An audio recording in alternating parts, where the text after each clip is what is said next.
provider. Schedule your free solar consultation today at solarsource.com/monsters. And don't forget to mention Russ Rollins for your great exclusive savings. Remember, save money when you mention me, Russ Rollins, at solarsource.com/monsters.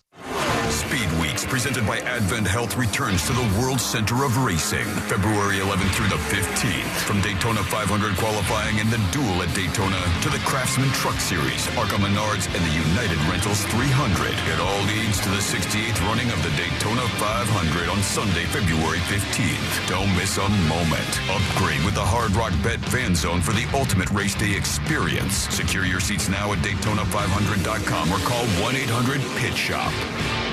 Hennion and Walsh was made for people like you. People who value speaking to the right people at the right time. That's why we answer the phone ourselves, to understand you and help you invest for the life you want, because you've earned it. We're Hennion and Walsh, and a human connection. Get a second opinion. Call 800-279-5279 or find us online.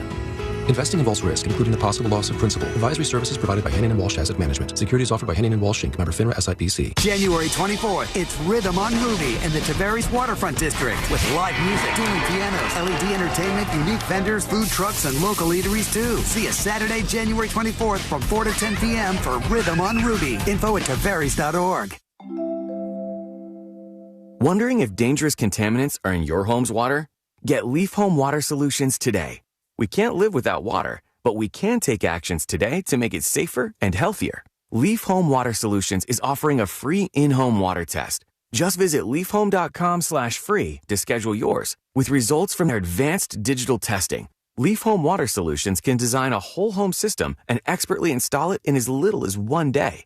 With Leaf Home Water Solutions, you can feel confident that each drop of water from every tap and appliance is cleaner and safer for you and your family.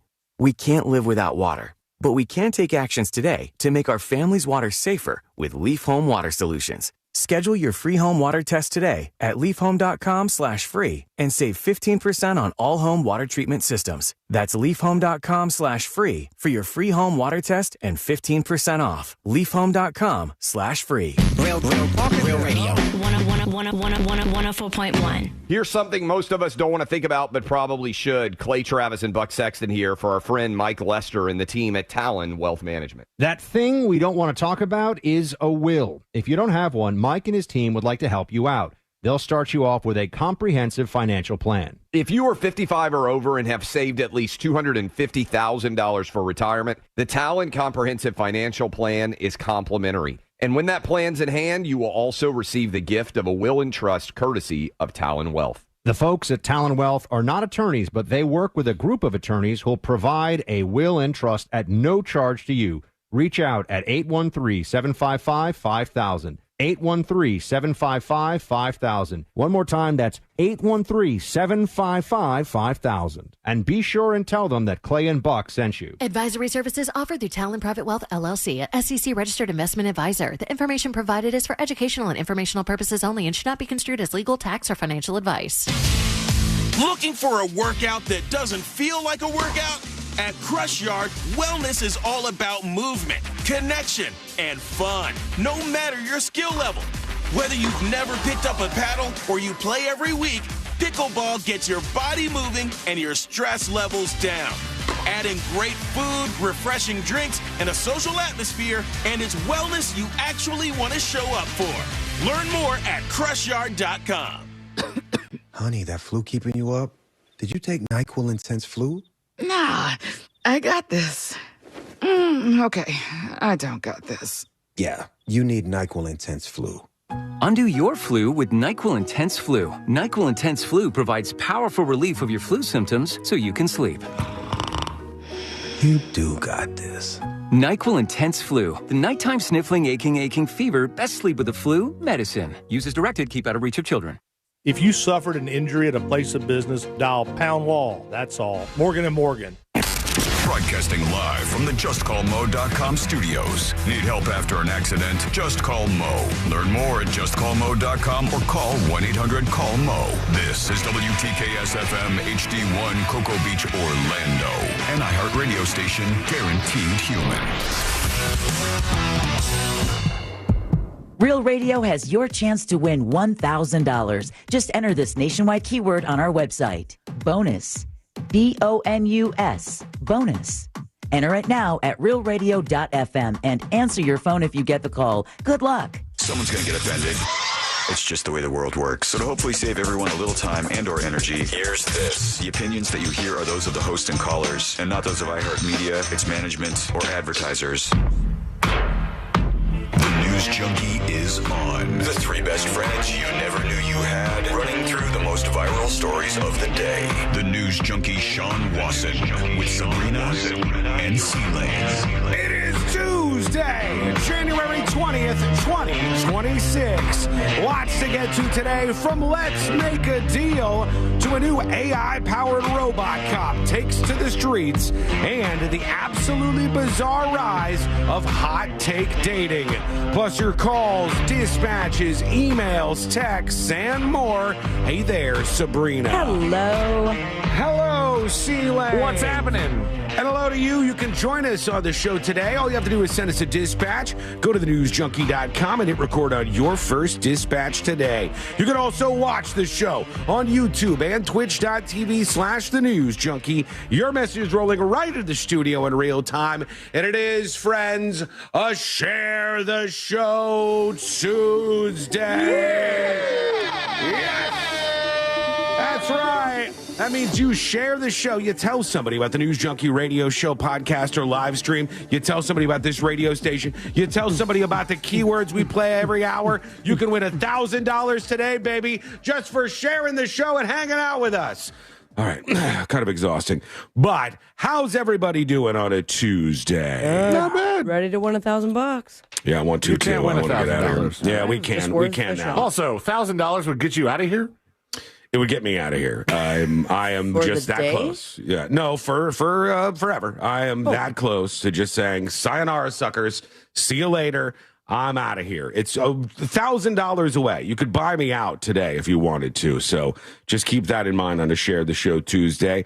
We have a lot ahead of us, and let's start as we always do. Let's put our ears to the ground, our fingers in the pulse. Let's see what's happening to this great, big, wide world of ours, and let's play a little game to start us off called Annoying or Not Annoying. Annoying or not annoying. That's right. That's right. Welcome, everybody. This episode of Annoying or Not Annoying occurs on an airplane. Ooh, I already know my answer. Previous episodes of Annoying or Not Annoying on an airplane have included people getting married. People Probably singing other Moana. things. People singing Moana. Little girls was way off key trying to sing Moana. Drunk lady thinking the person in the back is not real. And screaming babies. And now this guy, all right? This is before the Indiana-Miami game, and this guy stands up on a plane, and he says, "My name is John, and I like to have fun anywhere I go," which is quite the start, John. Let's listen in. Ladies and gentlemen, my name is John, and I like to have fun everywhere I go. I'm going to the national championship game, and this won't be the greatest flight of my life if I can't get a Hoosier Riley cry out of you guys. At least some of you. All right? And it sounds like this. Hoosiers! All right? I wish they did nothing. I wish he was like, 1, 2, 3, and everybody's like, sit down, fatty. Go UM. Yeah, Miami's the best. I would have been like, buddy, I ain't never watched a college game and cared about the outcome. I hope your team dies on the field, okay? Whoa. Leave me alone. All I want to do is fly, all right? I'm not good at that to begin with. Why do we have to make scenes now on the plane? I don't know. Why? It's a Why thing. are we doing this thing? Like, can you do this on other forms of transportation and it not be weird? I will A bus is like almost a bus is almost like more acceptable. My next Brightline, I will do my best to disrupt everyone's Brightline. If you stand up on a Brightline train and you go, ladies and gentlemen, people are going to be like, they're going to grab their purses. They're going to pull themselves Sit back down, a little bit. bitch. Yeah, they're going to be like, whoa, whoa, whoa. What exactly is happening here? The intro of "I like to have fun wherever I go" just Sounds like someone I don't want to be friends with constantly. My name is Buck, and I like to, well, let's get it started. John Mow the and grass. I. John is his name. My name is John, and I like to have fun anywhere I go. And then he tries to do his little rally cry thing. Let me zip it back a Won't bit. be the greatest flight of my life if I can't get a Hoosier Riley cry out of you guys. At least some of you. Some of you, come on. Right? And it sounds like this. Hoosiers! All right? Now, if you're rooting for Miami, find me after the game and I'll buy you a beer to drown your sorrows. No. right? You're right about that. Yeah. But on 3, I need you to say it loud. Don't do it, please. I need you to say it proud. And I may or may not be a little drunk. I'll leave that up to your imagination. All right? But on 3, you heard it. Say it loud and proud. Oh, my God, 1, 2, 3. Hoosiers! Thank you! Yeah. And ladies and gentlemen, it's time to weigh in. Is it annoying or not annoying? Ooh, I'm getting the votes in as we speak, Sean. Millions of people are voting now. And while we're here, yep, it's been confirmed. This was, ladies and gentlemen, super annoying. I don't like the precedent we're setting here that anybody could just stand up. Like, what's if this guy can do this? What's stopping somebody from standing up and be like, "My name is James. I'm from the Church of the Latter-day Saints." I would love to talk to you about my Lord and Savior Jesus Christ. If I would tell James to shut his mouth and good for you, do your old religion thing, but I'm on a plane. Here's the thing. I think had he shortened his whole speech, loud and proud, loud and loud, blah, blah, blah, just started the chant, then it would have been a little less annoying. He was But doing had the to thing do where the whole thing, the it's announcement. like on the count of 3, we're going to do Hoosier. 1, now everybody get ready. Wait, are we doing it on 3 or is it go after 3? All right, we're going to 1. It's like, dude, just get to whatever you're doing. Why are we all main characters in the movie? It's not the most annoying plane thing I've ever seen, but it's up there. I do think if there's any place to pull this off, it would be a plane departing Indiana for Miami right before the game. Okay, but there's also people just doing some business travels and just going to see family, connecting. Going flight. for whatever. They're just on a plane flying somewhere. They're trapped in there. Oh, boy. Well, let us know what you think. Annoying or not annoying. We'll take your dispatches and emails on that, as well as everything else we hit on during the show today. Congratulations to John. Congratulations to him because the Indiana Hoosiers did defeat Miami 27-21. Wow. They did it. Congratulations. They did it out there on the field. They did their thing, and boy, did they go nuts, all these fans. There were people, this was people watching in Bloomington, Indiana at Assembly Hall. These were the people watching the game remotely reacting.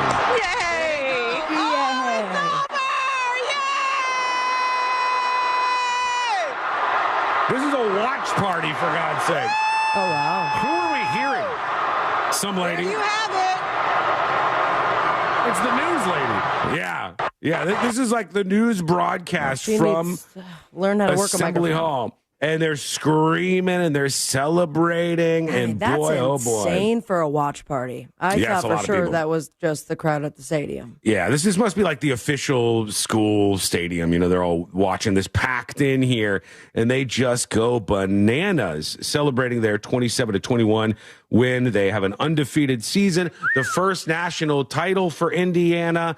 I don't really care about football or sports, and I'm sure a lot of you don't either, but congratulations either way. A lot of people were reacting to this. Here was some rando, I think, at like the airport or something, maybe. If you wake up in the morning and they're the champs, you'll actually believe it, right? I will believe it then. Right now, it still feels a little iffy, but I think in the morning it'll definitely be true. Did you ever think IU football would ever say they're national champions? I went to Indiana. I graduated in '96. I watched one half of football in my 4 years there. It was my first game freshman year. Went for one half. No, never in a million years did I think this. Congratulations. What is it like being in Miami? You see the Hoosier Nation travel from Pasadena to Atlanta to here. What has that been like? It's incredible. I mean, I flew here from Denver. Half the plane seemed like it was Hoosier fans. Oh, yeah. Well, half the plane seemed like it was Hoosier fan. Did you do a Hoosier chant? Huh? I kind of forgot it already. Hoosier. Nah, you're one short on the Who's. It's 3 Who's. I'm not doing it. Sound like a damn owl, Sean. I'll forget that their mascot is the Hoosiers by the end of the show. Like I will forget about this. They were out there. They were climbing the trees, as people do when they were celebrating out in the cold in Indiana their victory. They were taking it all in. This is the streets partying, erupting here. Let's see. Jumping up and down. Yeah.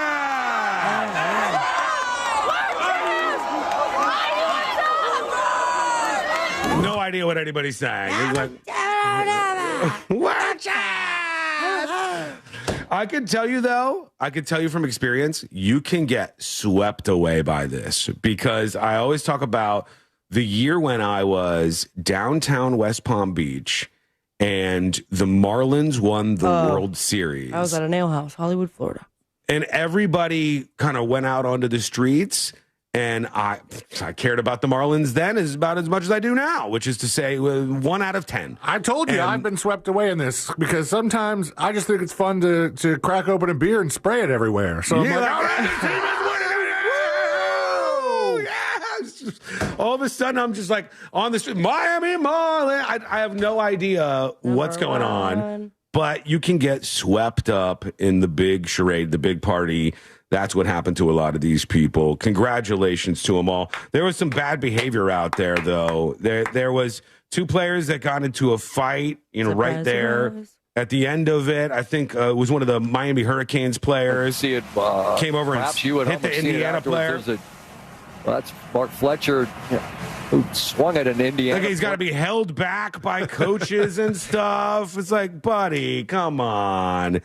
It's over, okay? It's over. You got to pick up your stuff. You pick up your football and your cleats and stop crying, for God's sake. The Miami fans do what everybody else does. They kick on their camera like an absolutely normal person. What normal person in the middle of a breakdown doesn't kick on their camera and make a little video where you're crying and the other team is celebrating? Fireworks are going on.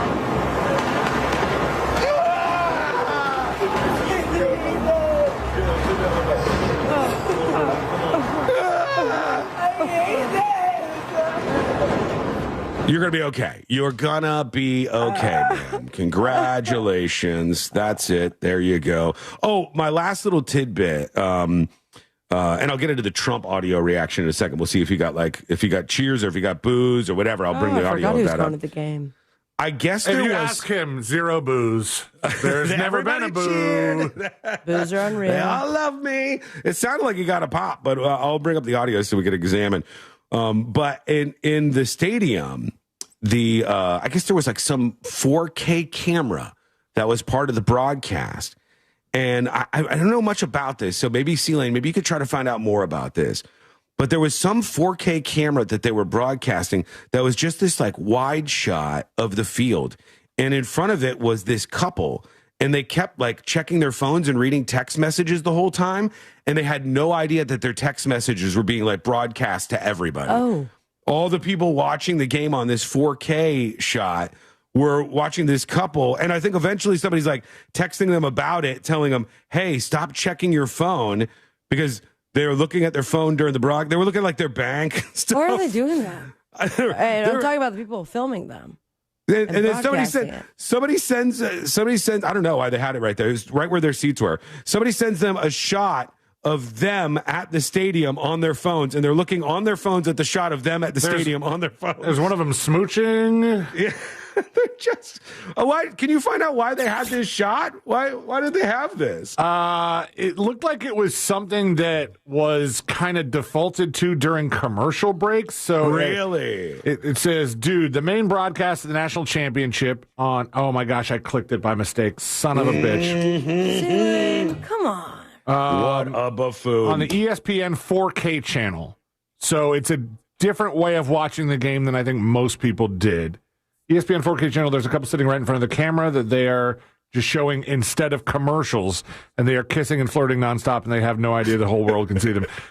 There should have been somebody behind the scenes in the control room. I know it's not maybe the main broadcast. It's the 4K one. It's a little more premium, but that camera should have been lifted. It's so stupid. They're looking at photos that people are sending them of them kissing, and they have no idea that they're being broadcast the whole time. Like, they're scrolling through the photos on the phone, them kissing, them talking with each other, and like, oh my God. And then it took almost half the game, but they figured it out. There's an actual picture that they finally looked around and saw and looked dead into the camera. They turned around. Hey. I would have done that the whole time. I'd be like, you want ESPN to change this shot? Let's turn around and stare at the camera for the rest of the game. Just be like, and hey, if they're guys. still going, eventually I will show one boob or something like that. Pop one really out. Test the water. You know what would have been the ultimate share the show Tuesday is if we showed up today to find out that couple was like, oh, you want to put us on camera the whole time? Let's show you what our favorite podcast is. Oh my God. I would have cried. I would have cried live on the show. But alas, they didn't do it. They were too busy sucking face with one another. And that's the way it went. A couple of comments. Hopefully not another Coldplay situation. Right. Very well could have been. Yeah, if they did turn around, especially. But if they did turn around, it shows me that probably they weren't cheating. They're on in this the up case. and up. Yeah. I was curious because I've watched very few national championship games, but I've watched a couple. Mm-hmm. And I don't remember this being a thing last year or the year before. Maybe I was just not paying enough attention. When did people start calling it the Natty? Like shortening it like Natty Light. That's all I know is Natty Light when I hear Natty. But I saw a lot of people on social media, including Amy Kaufeld, posting about calling it the Natty. Calling it the Natty. Okay, she is knows the what she's other talking about. word trademark because we find ourselves in those. Well, they could use it. Zones. Well, maybe Amy Kaufeld wouldn't be able to use it. This is on her personal social media. Yeah. I don't know. I'm going to text her. I saw the one of the players celebrating after his victory with his mom, who was in a wheelchair. She has MS, I believe, and she came out into the center of the field, and he was celebrating with her. And then here's the Trump announcement, I guess. Let's listen. Live, it sounded more like he got a pop. Like I heard a reaction, and it didn't seem like a colossal boo. No. Maybe there's better audio than that, but the one I heard Let's go to the 4K cam. Yeah, was that couple booing? They're actually sucking face for our nation. The Natty. We're going to take a quick break. We are going to take a quick break. When we come back, we have so much to get to today. It's a very busy Share the Show Tuesday. I want to make some deals. I want to see if we can wheel and deal today on the show, and we're going to try to do that throughout the broadcast. Also, some interesting announcements that are scheduled during the show. We got more drama in Minnesota with people out there trying to hunt these ice people. What's going on with that? There's a lot for you, and it's coming up next on the News Junkie. Real Radio is on Instagram at Real Radio 1041. Sponsored by the law offices of Anajar and Levine Accident Attorneys. Call the law offices of Anajar and Levine at 1-800-747-FREE. That's 1-800-747-3733. From the Clausman Law Traffic Center, car crash, call Clausman Law. ClausmanLaw.com. Morning traffic's basically cleared up on most of the major roadways. However, on I-4, you're still going to get caught up in some familiar delays between Osceola Parkway and Apopka Vineland Road. Look out for emergency crews off to the shoulder. Finishing up, clearing up that vehicle fire from earlier this morning on Florida's Turnpike southbound past Three Lakes Toll Gantry there. See traffic troubles? Call the Valvoline Instant Oil Change Traffic Tip Line at 866-676-8477 from the Traffic Center of James Birmingham. This report is sponsored by Duke's Mayo. Duke's, it's got twang. This is the Duke's country song. It's a song about Duke's Mayo. Says here it's got twang. That sounds good. Get Duke's Mayo in store. It's got twang. Kia Motors has announced no tariff increases to you, the consumer. The City Kia Battle of Brand is back bigger and better than ever. If you're looking for a new vehicle at any other dealership, stop. Please don't pay more for less. City Kia should be number one on your shopping list. City Kia takes them all on. Every brand, every model. Rates as low as 0%. Savings up to $15,000. We have our best. Hey everybody, welcome behind the scenes. This is Skull Mike.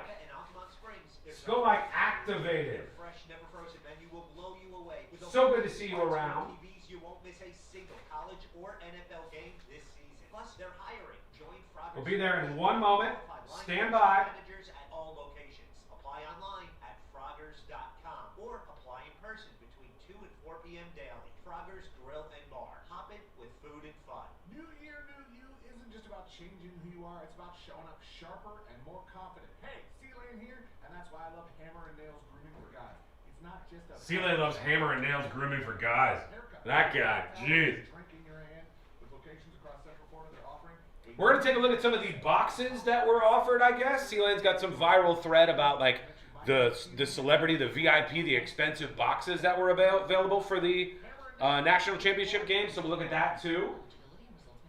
We've got more ice hunting, where these lunatics are hitting the streets and they're, like, trying to discover ICE officers everywhere. One that's been going viral was these people who are out to bust child sex predators online.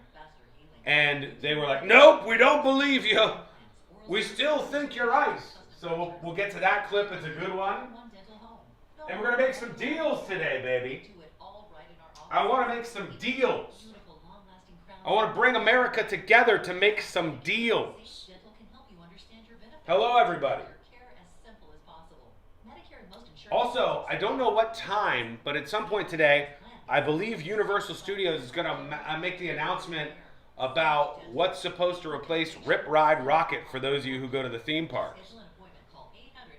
And I'm pretty sure it's going to be the same Fast and the Furious ride that they have out in California, where it's like a roller coaster, but you're in like a car,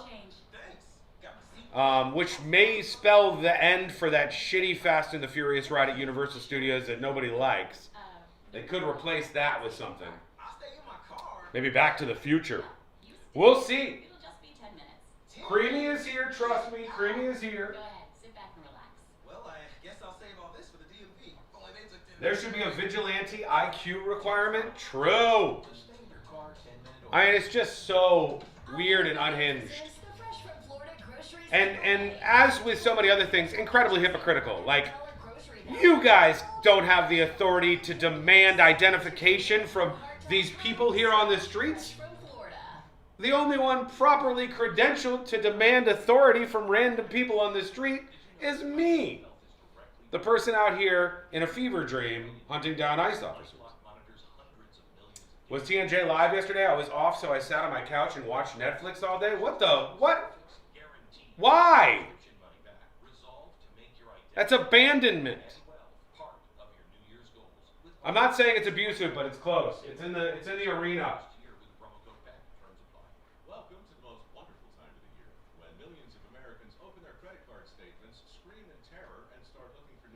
Good morning, Alicia. Good morning, Kurt and Ryan. Good morning, everybody. It's a beautiful day in the neighborhood, is it not? Now let's go with a yes-no chat, all right? Is it fair game for protesters to interrupt church? Is it fair game for protesters to bust into a church and interrupt the church in the middle of a sermon? Yes or no? No? No. No? Nay. No. How is it that a lot of these protesters, who are just like habitual protesters, they show up with a new sign whenever we... No kings? All right. Here's my no king sign. They're like, what, is it Elon this week? All right. Fuck Elon. Like, they grab whatever sign. Why is it that they always choose brunch or the movie theater or church or like that's somehow strategically a good idea? All no's. Nope. Marla says yes if they're protesting the church or something related to it. Marla, you think they should have the right to bust in to a church and heckle and interrupt a church sermon if they disagree with something that's happening at the church? How is that any of their business? How is that any of their business at all? The world does not have to agree with you. I don't know how to get this message across. The world won't and does not have to agree with you. Who are you to bust in and be like, hey, like what's happening in this church that I don't donate to, attend, or support in any way? Hi, I'm Janice Torres. I don't know about that. And we're back for season 4 of Mind the Business, Small Business Success. Let's make a deal on this. That's what we're going to do right now. Coming back. Hi, I'm Janice Torres. And I'm Austin Hankwitz. And we're back for season 4 of Mind the Business, Small Business Success Stories from iHeartMedia's Ruby Studio and Intuit QuickBooks. The big thing about working in tech is that it's ever evolving, ever changing. Everyone's a rookie. That's how fast the industry is changing. So what I'm really excited about is to be part of that change. Listen to Mind the Business, Small Business Success Stories on America's #1 podcast network, iHeart. Follow Mind the Business and start listening on the free iHeartRadio app today. Real Radio has your chance to win $1,000. Just enter this nationwide keyword on our website. Bonus. BONUS. Bonus. Enter it now at realradio.fm and answer your phone if you get the call. Good luck.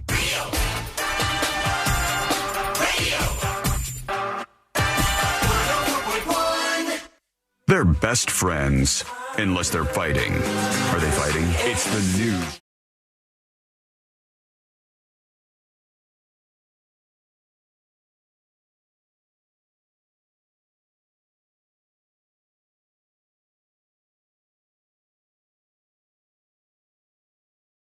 And we'll see if this works.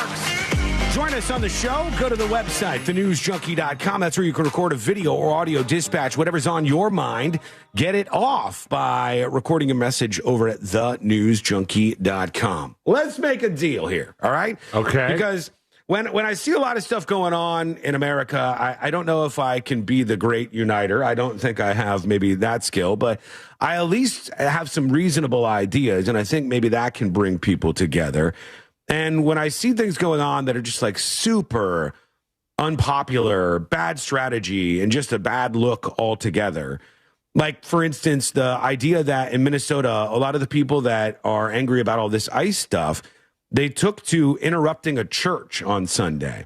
Like, they went into a church and they interrupted the church in the middle of it. Families are like cowering. Keep in mind, I think it's worth saying, folks, there have been multiple churches that have been shot up in the last 5 years. So when weirdos come in and start screaming things, it's a little bit of an odd circumstance to be in. And you have disgraced Dodo, former media personality Don Lemon, who was with some of these people at this particular church in Minnesota. And they went into the church and they started like harassing them during the sermon. Why that church in particular? Is there a reason? I think the pastor has like some sort of connections to ICE, and they didn't like that. Like, the pastor works with like the ICE facility locally or whatever, and they didn't like that. And so I brought this up even to the folks on chat during the break. You can hang out over there on YouTube during all the breaks and get a little more content if you want. YouTube.com/thenewsjunkie. But I said, is anybody in support of this? And there are very few people that would say they support somebody going into a church and interrupting a service, heckling them, facing down the pastor and all of these things. And I don't care what your excuse is. I don't care if you say, like, the pastor supports ICE. That's none of your goddamn business. That's none of your business. You are not an enforcer for all people who don't agree with you. That's not how this works. That is authoritarian. That's the bad thing that you're doing, right? Like, it doesn't matter if you disagree with them. Leave them alone. Leave these people alone. But maybe we can make a deal here. Maybe we can make a bit of a deal, because I saw this story and it seemed like, wow, this is a really bad idea. Why do these protesters seem so eager to go into all the annoying places? Brunch, when people are like just minding their own business, and just all these other locations where it's like, what the hell are you doing? Like, protests are meant for big, open, public areas. Protests are meant to show your disagreement with the government, federal, state, or local, and show them that there are other people who agree with you, to show out in force, to show you disagree with whatever's happening in your world. That's what a protest should be about. Not about scaring little kids inside of a church. That's bad. I'll take the wild stance of saying that that's bad. Before I try to make a deal here, here's some of what happened, I guess. Let's see.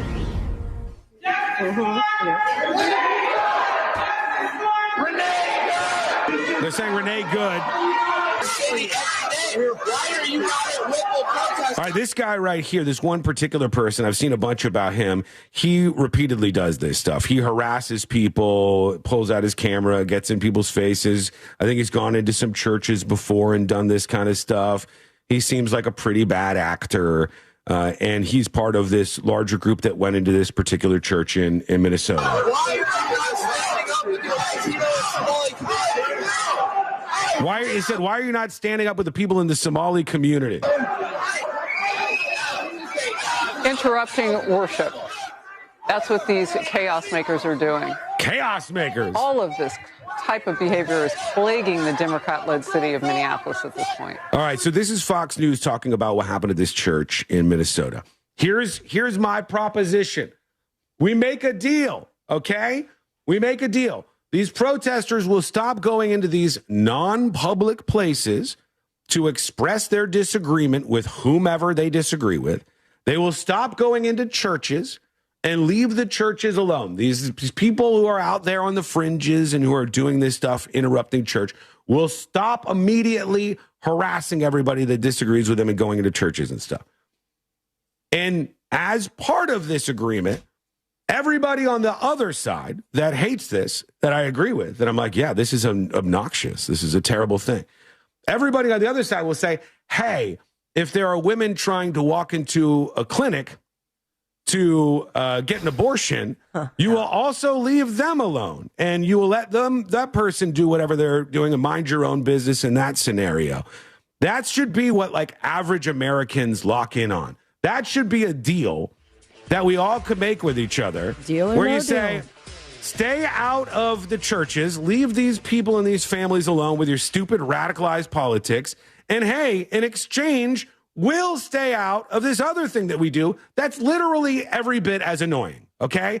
That I have seen with my own eyes before, and I think is a fair comparison to barging into somebody else's life and space where you absolutely, positively do not belong, right? I think that if we could make some agreements as a society to do things like this, to say, hey, it's time to back off a little bit. It's time to chill the F out. We got a long year ahead of us. We got 3 years still ahead of us. This is where we're at the 1 year mark today. We got to make some deals. We have to learn how to work with each other. We have to learn how to be able to occupy the same spaces and exist in the same families. And we should make some deals. Hey, there should be some places that are off limits. A place where you're going for any kind of medical procedure. A place where you're going to share information with a medical professional that is nobody else's business except for yours. And as long as it's legal, nobody else should be involved in it.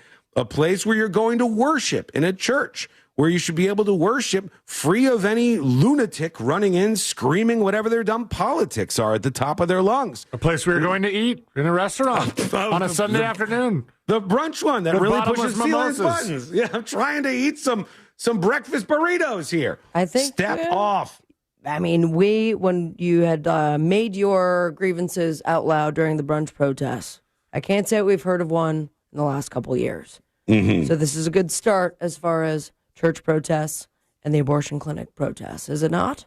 I think that there are always protests going on. There's just constant protests. But the locations don't usually annoy like this. And people are chasing around ICE officers or fake ICE officers all over the place. But there haven't been too many instances like this where you're like, dude, what are you doing? Back out of the church, for God's sake. Leave these people alone. There's families leaving, and the father's like kind of hugging his kids, walking out of there. It's just the radical left, son. And keep walking. Don Lemon's at the door going, this is what protests are for. It's meant to strike fear in people. You're like, you absolute dumbass. No, that's not what protests are for. That's not what protesting is about. Protesting should be against laws or your government. Protesting should be done in public spaces. Protesting should be free of harassment of individuals that disagree with you just because you want to invade their space. And this should go both ways. We should be able to make a deal on this. Come to the table today and see if you can agree. Let me know. Send a dispatch over at thenewsjunkie.com or send an email, tips@thenewsjunkie.com, TIPS@thenewsjunkie.com. I'd love to see what you think. But that's really bad strategy, bad everything across the board, and not a great idea, to say the least, in my opinion. Give us your thoughts with your dispatches, et cetera, et cetera. I did see there was a fight, and this is not very surprising in the hockey world. Even the kids fight sometimes, as we saw the other day with that staged little kid fight that they were investigating, which honestly seemed kind of fun. I was enjoying that. I wasn't against it. I was not against that one. And this is hockey. So everybody, you're not getting into somebody's space and doing something that's not expected. It's hockey. Fighting's part of the thing. At least that's you kind of hope for it as you're watching the hockey game, you know? You do. It becomes a part of the experience. And in this particular game, I guess a fight broke out. And I don't know how often this happens, but at one point, both of the goalies were fighting each other. Here they are. It's the Florida Panthers goalie and the San Jose Sharks, I think. Both the goalies are battling it out. Two fat kids fighting for the first time. They have all the padding on because they're the goalies out there trying to skate on the ice, punching each other. How often does it happen that the goalies meet for a fight? They're so far away from each other. I don't know if that... Yeah, you're winded by the time you get to the fight in the middle.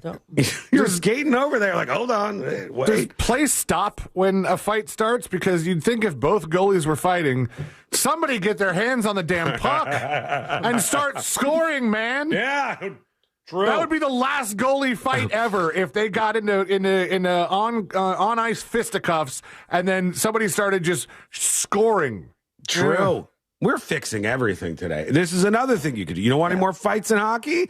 All you have to do is say the puck is live during the fight, and the fight breaks out, and then one person locks their eyes on that empty goal as the goalies are fighting in the middle of the rink or whatever it is.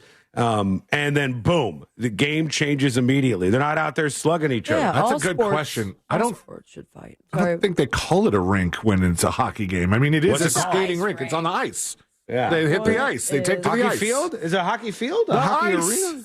The hockey ice. The hockey ice. Field or pitch for field hockey, arena, rink, or stadium for ice hockey, often named after sponsors.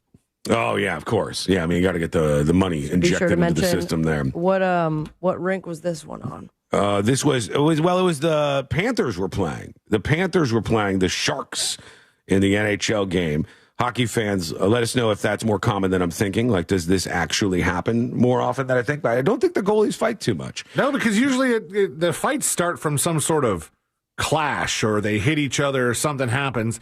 I don't think the two goalies typically come into contact with each other. So it is kind of a trek for them to start fighting. I think it's novel. I do, but let us know. Tips@thenewsjunkie.com or send one of those dispatches on the website. Quick break. When we come back, somebody made a huge mistake, and you could make this mistake too. I don't want you to lose hundreds and hundreds of dollars. So let's try to prevent this from happening when you're ordering. What went down? Wait till you hear this. Plus, your feedback is rolling in, and that's coming up next on the News Junkie. Real Music Weekends, our classic alternative. Classic alternative this weekend on Real Radio 104.1. This weather report is brought to you by Mills Air.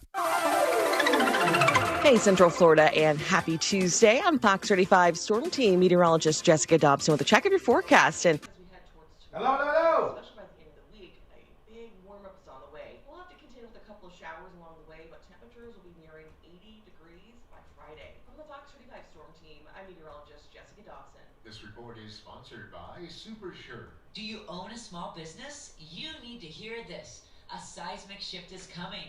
It's time to get super sure. Not kind of sure, not pretty sure, not a little sure, but super sure. The seismic shift is coming. Super sure, coming soon. There's something for everyone at Busch Gardens Tampa Bay. Come face to face with more than 800 animals. Discover new lions and sea hyenas like never before at our largest, most immersive animal habitat expansion, Lion and Hyena Ridge, opening this spring. Then feel the rush on 8 thrilling coasters. All right. At Mardi Gras, with gold flavors, live music, parades, and beads for all. Busch Gardens, where wonder meets wild fun. Eat free with a ticket purchase. Hurry, offering soon. Tax and service fees, blackout dates, and other restrictions. What do we think, folks? Can we make a deal? People stop protesting in obnoxious places. You leave the churches alone. You leave the brunches alone. And in return, the folks on the right will leave alone these abortion clinics and stop protesting and stop harassing women who are going to get an abortion. Fair deal, yes or no? I really shouldn't be eating broccoli, which was good news. I think it I is. also found out like I'm not really supposed to be eating broccoli. I think it should be a social agreement. I like those, but it's good to see what you should. I think those of you who are denying that this was out of line, improper, and probably illegal to invade their space during this service are wrong. But I also think people who support somebody harassing a woman who's going to get an abortion are also wrong. Call me crazy, I think most people agree. Go to Viome.com. It's spelled V as in Victor, IOME.com. Viome.com. Stop guessing. Fair deal, but no one's going to do it? Fair deal? Hey, what's going on, guys? It's Angel from the Monsters. Are you looking for fresh pasta? The Neapolitan style pizza, the Neapolitan style. It's getting out of hand for sure. It's not out of hand. It's both obnoxious and illegal in many cases and shouldn't be allowed in civil society.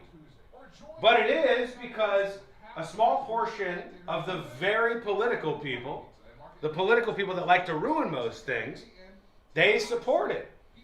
They've been radicalized. They're mostly ill-informed on a lot of things that have them angry.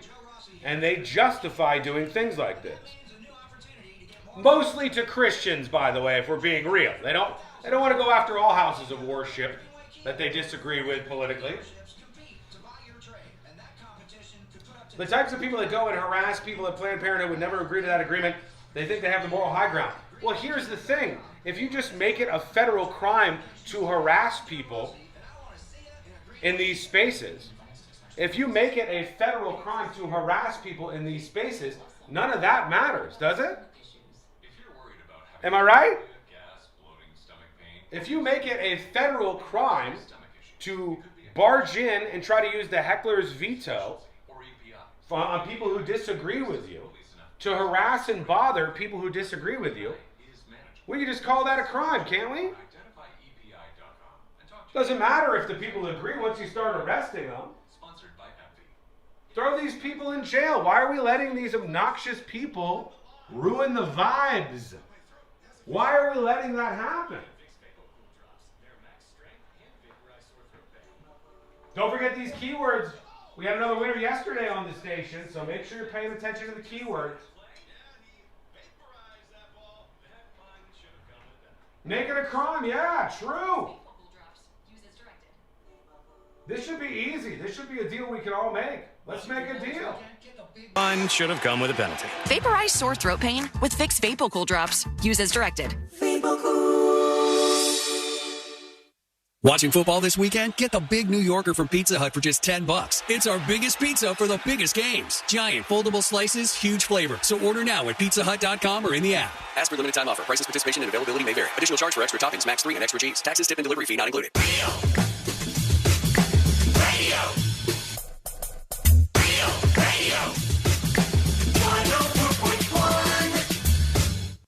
Documenting and contributing to the decline in American culture. This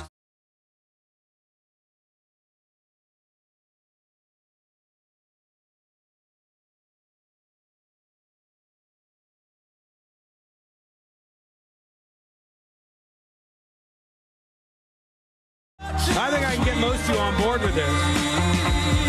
And people are saying, well, how are you going to make these folks stop doing this? Well, come on. That's the easy part, and you know it. If you miss any of the show today, go to thenewsjunkie.com and subscribe to the podcast. It's absolutely free. Let's make a deal on stuff like this. And it should be simple to do.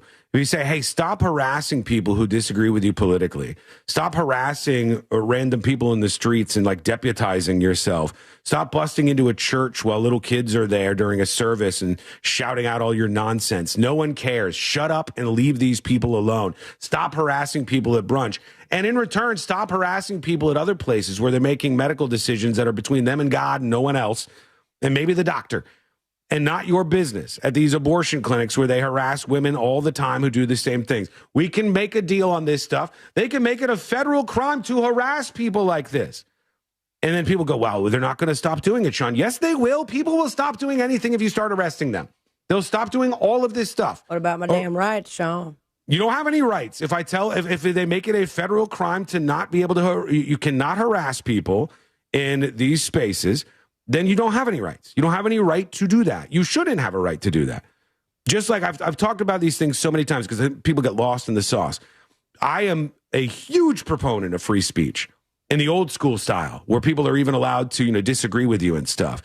But if you think that means like somebody would be able to sit up on my front lawn every day and be like, Sean's dead mother is a whore, Sean's dead mother. And like, I wouldn't want to not only punch that guy in the face, but absolutely stomp him to the curb and get him arrested. Yes, of course. Of course that's the case. Of course that's how people feel. And if you feel the way that I'm talking, it's a totally normal and rational thing. And rationality needs to take charge once again. Enough of these little whiny babies. Push them out. Make more things illegal that are obnoxious and disrupt all of society, and arrest people for doing them. When people are breaking the law, put them behind bars. They will stop doing it. It works every time, more so than Sex Panther. It's incredibly successful, I tell you this.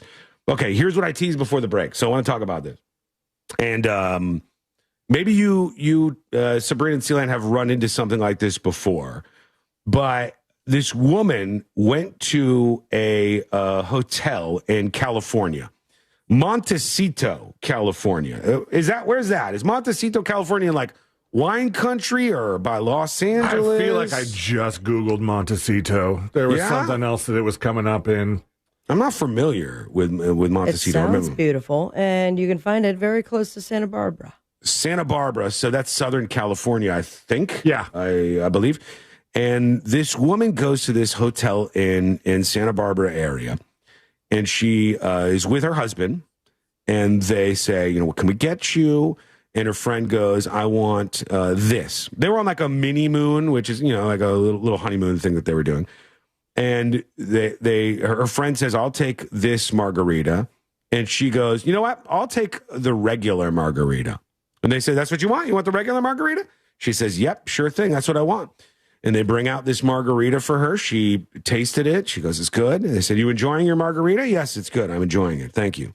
And she goes on with her time with her partner and is enjoying herself. And when the bill comes back, they bring over the receipt for her to sign. And she says, I look at it and it says $305. Good God. And she looks at the line items.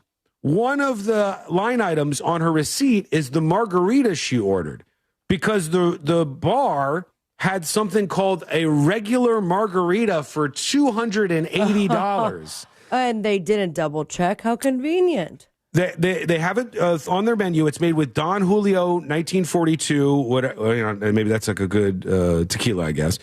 Don Julio 1942, you tequila heads will know. Okay, but you shouldn't call it a regular margarita. That's not regular prices.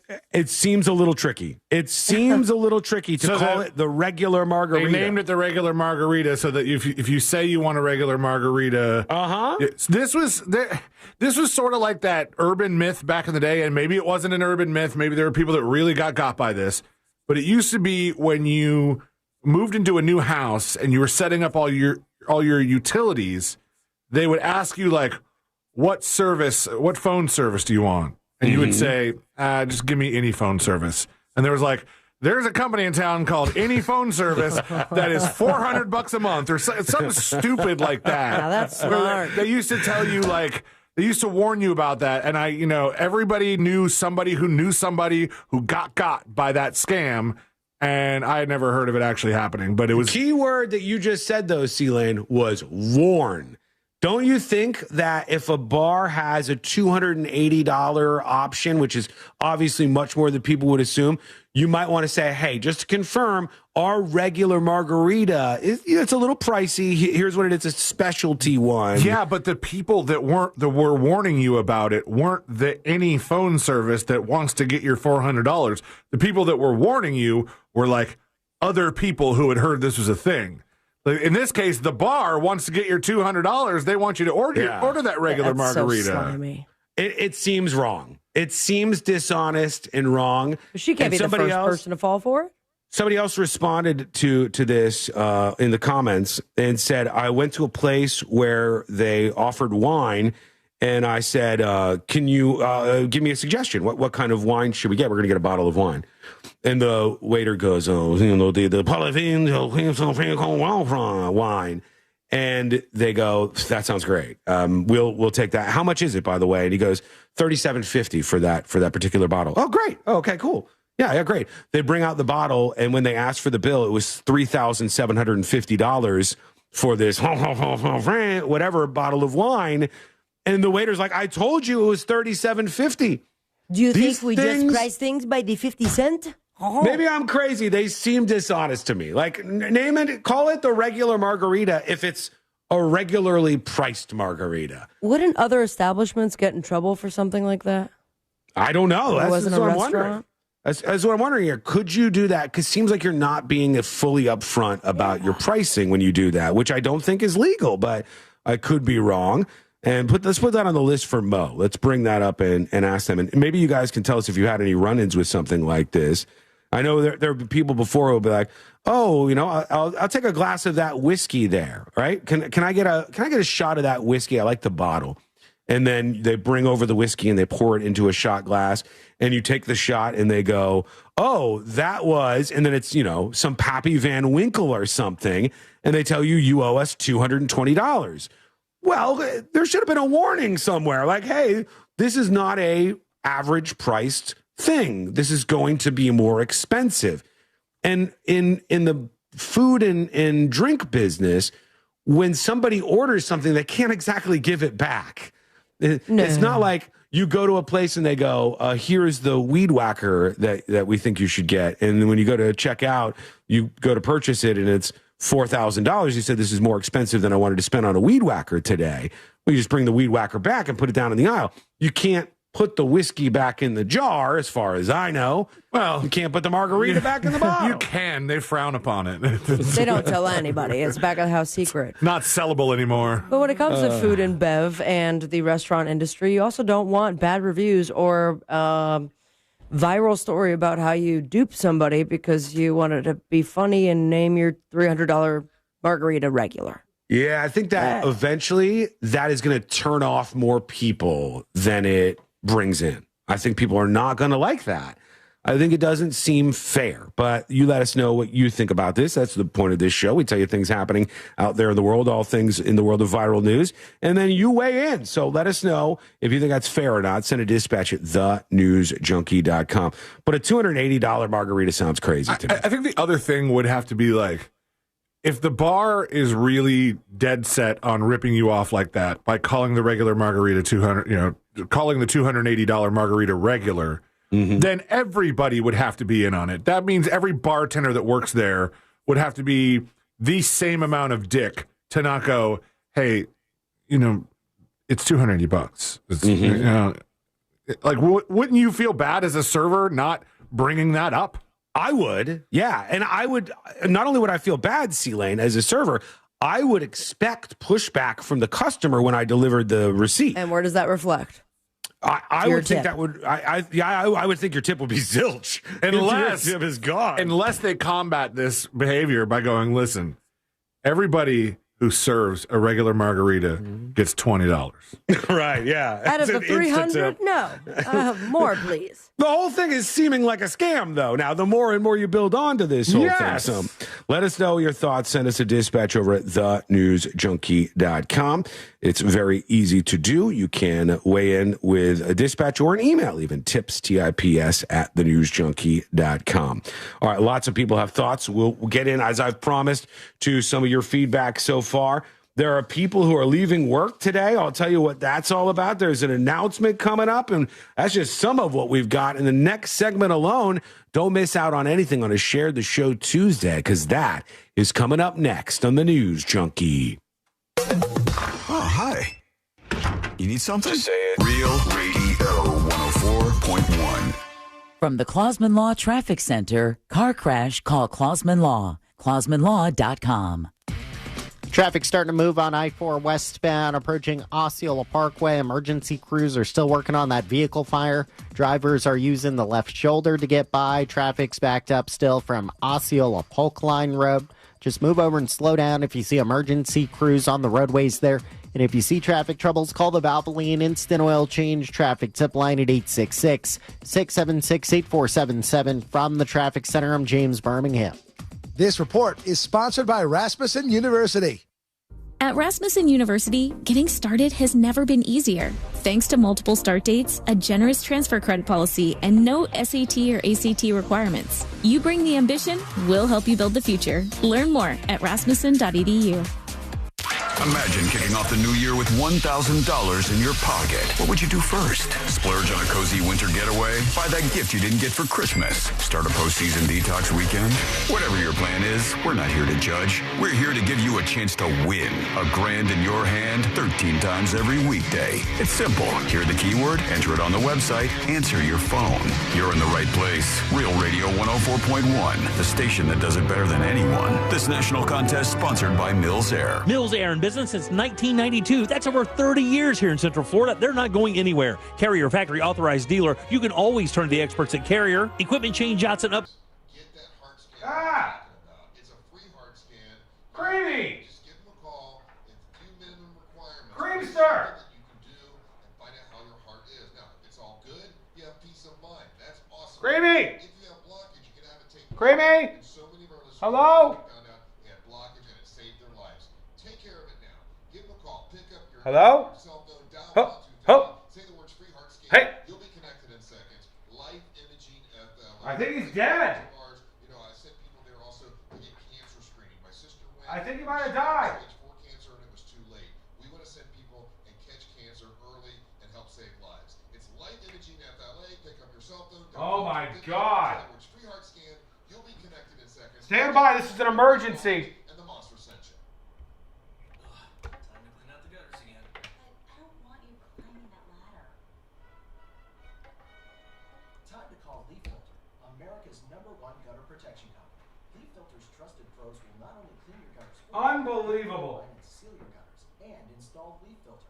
With Leaf Filter, you'll never have to clean Stand your by. gutters again. Wait, never again? Never again. Because Leaf Filter's surgical grade stainless steel micro mesh is fine enough to block even tiny debris like pine needles and pollen. All right, he's good. He's good. Leaf Filter works so well, it's backed by a Topic says, Sean talks all this shit on the radio, but would cry like a bitch if he was confronted in the street. Okay, confront me in the street then, pussy. Wow. So, no more. Confront me in the street. Do it. How do I sign up? To get this special radio offer, go to leaffilter.com. Confront me in the street if that's what you want. What should I be confronted about? And are you going to confront me in the street? leaffilter.com/block. Is that what you're saying? leaffilter.com/block.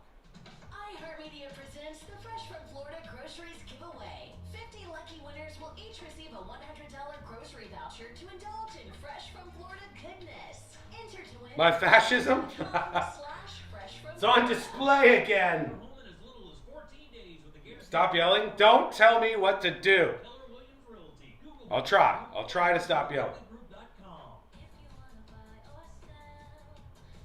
Best to just tell him quiet, Piggy, and move on. True. Walsh was made for people like you. People who understand the value of experienced, highly skilled professionals. That's why you'll have access to a team of specialists to help you invest for the life you want. Why? You've earned it. Do we have a mod on Twitch? And a team built around you. Get a second opinion. Call 800-279-5279 or find us online. Investing in Wall Street. Oh, has he already been blocked? Ban. Ban. Goodbye. God bless. To Jack, every time he cuts his own hair, that's $50. 2.5 minutes and we're back. Greg says, I'd rather have lunch with you one day if I'm ever in Florida again. Let's do it, friend. Let's do it. Tracking his savings is easy. However you make money work, we can work with that. Mobile carriers message and data rates may apply. Wells Fargo Bank and I'm sure all the workers are laughing at the fact they got somebody to buy that regular margarita. I wouldn't doubt if there was guys, somebody ordered the regular margarita. I wouldn't doubt if there was a little bit of that. But as a server, like this is a weird area for me to comment on because I don't know a lot about being a server. I've never really been a server in my life or anything. But I would think, based on my knowledge of human interactions and communication, that if you have an interaction that seems dishonest with a customer like that your odds of getting a tip are like nothing. That would be my guess. Like, your odds of getting a tip have completely evaporated. Pizza's here. Oh, great. I love some, but I'm worried about my stomach issues. If you're worried about having 1 minute and 20 seconds, and we're back live. oily stools, it may not just be stomach issues. It could be a condition called exocrine pancreatic insufficiency. I got your back, Sean. Just say the word. Thanks, Kevin. Thanks. To break down food. It's about time my supporters came out of the woodwork, all right? These are the people I want to see. I'm dancing like a monkey for you every single day. It's the least I could expect. Stand up against these lunatics who come in. Slap them. Digitally slap them. Thank you. Thank you. God bless. All right, we're coming back live on the show. Thanks to everybody hanging out with us today. Make sure you're subscribed over on YouTube, please. And here we go. Let's stir it up a little bit.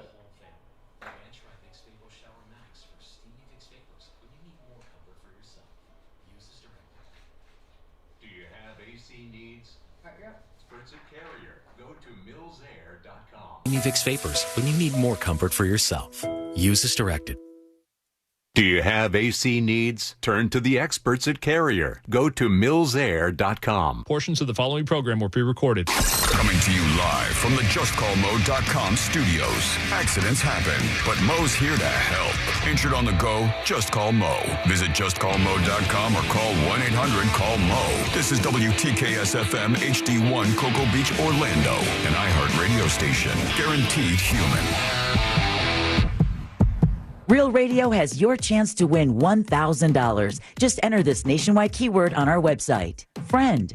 F-R-I-E-N-D.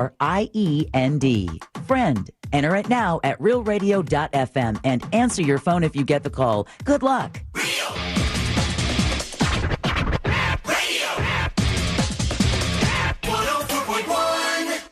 Filling you in on the shocking details. Just try not to pass out. This is the new.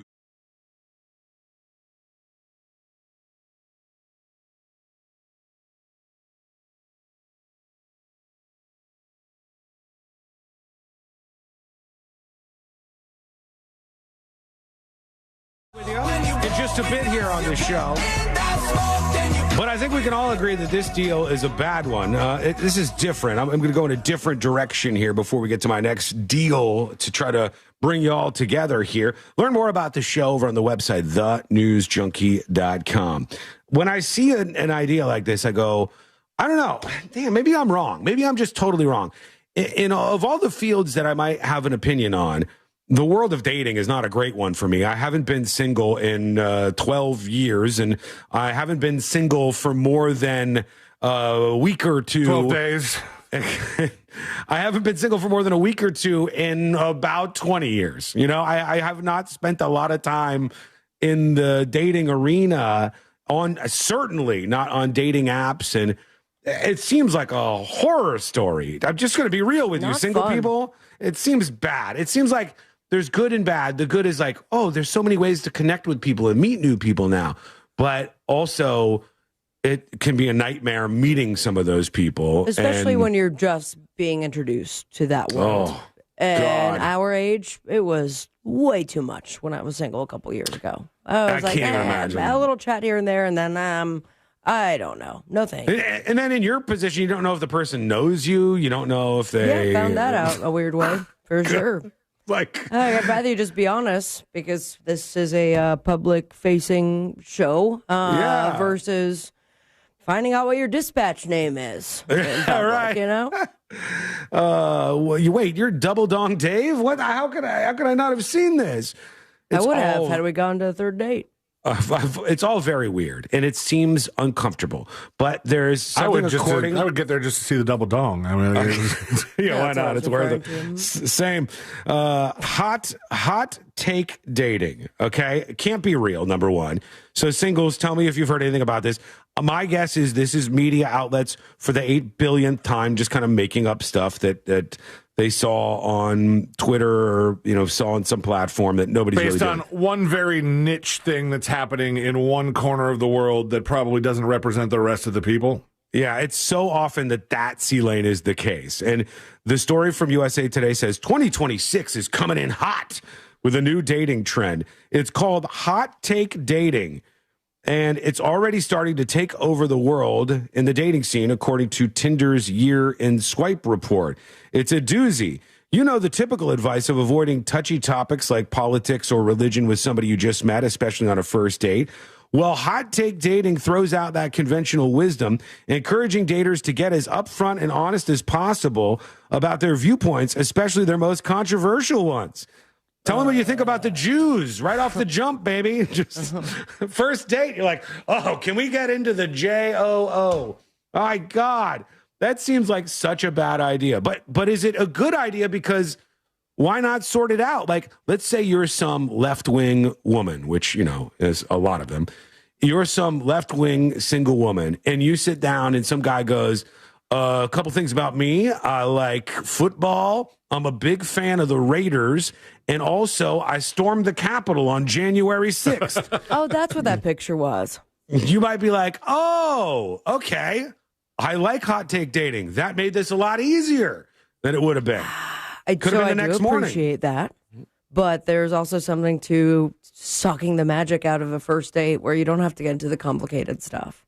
Mm-hmm. Maybe there's a prompt. There's one of the apps. Maybe it's Hinge, if not the other one, Bumble, where they prompt you. Like, they give you the first question. If you were the star of a TV show, which TV show would it be, or something like that? But if you're down to pay $1.99 extra, then you get into the hot take questions. But that's after the first date and flirting. So they do have that? Like, do they literally have a thing where they'll give you an icebreaker question and it could be about politics? No. I don't think so. I am suggesting a new paywall, all right. I guess. Yeah. Because, I think that is going to cause the most division. But now we live in a world full of these really soft people.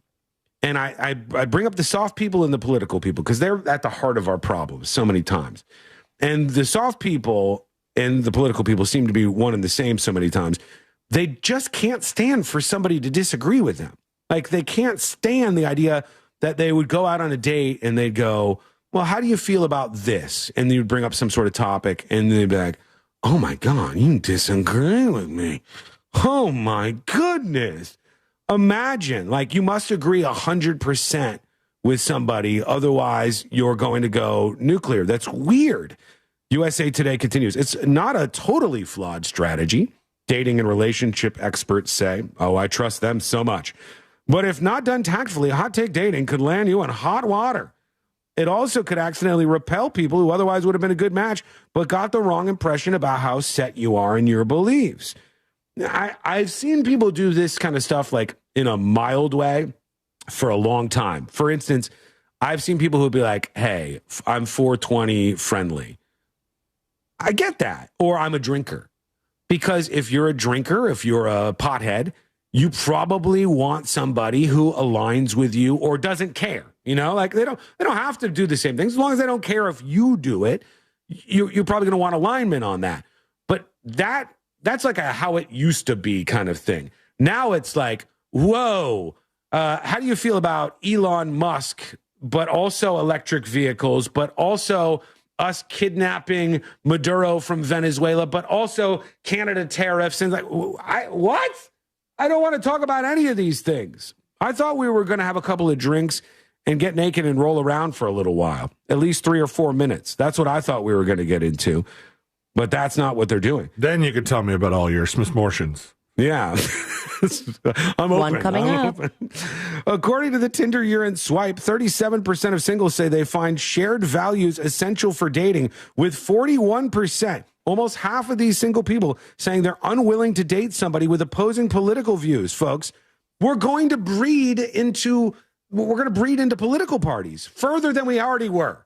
We're just going to be like, this guy I'm going to set you up with, he's got a great job. He's really, really nice.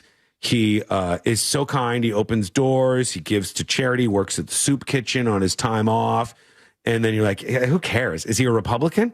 Ew, gross. The idea that's where that's we're not at. That crazy though. I can't. It's not that accept crazy because some of the people who are like really hardcore about that, they're not gonna want to be with somebody like that has opposing views. Yeah, but the idea that's 41%, almost half of people. Think of the person who like you agree with, but is so like a certain way about it that it still annoys you. Like I have aligning views with you, but you still kind of annoy me in the way you approach it. You think that person is going to entertain dating somebody who has different stances on political, what? But items? Isn't the divider there, C-Lane, that like I wouldn't want to date somebody who annoys me? Well, yeah, same. But I'm not just by default annoyed if they disagree with me.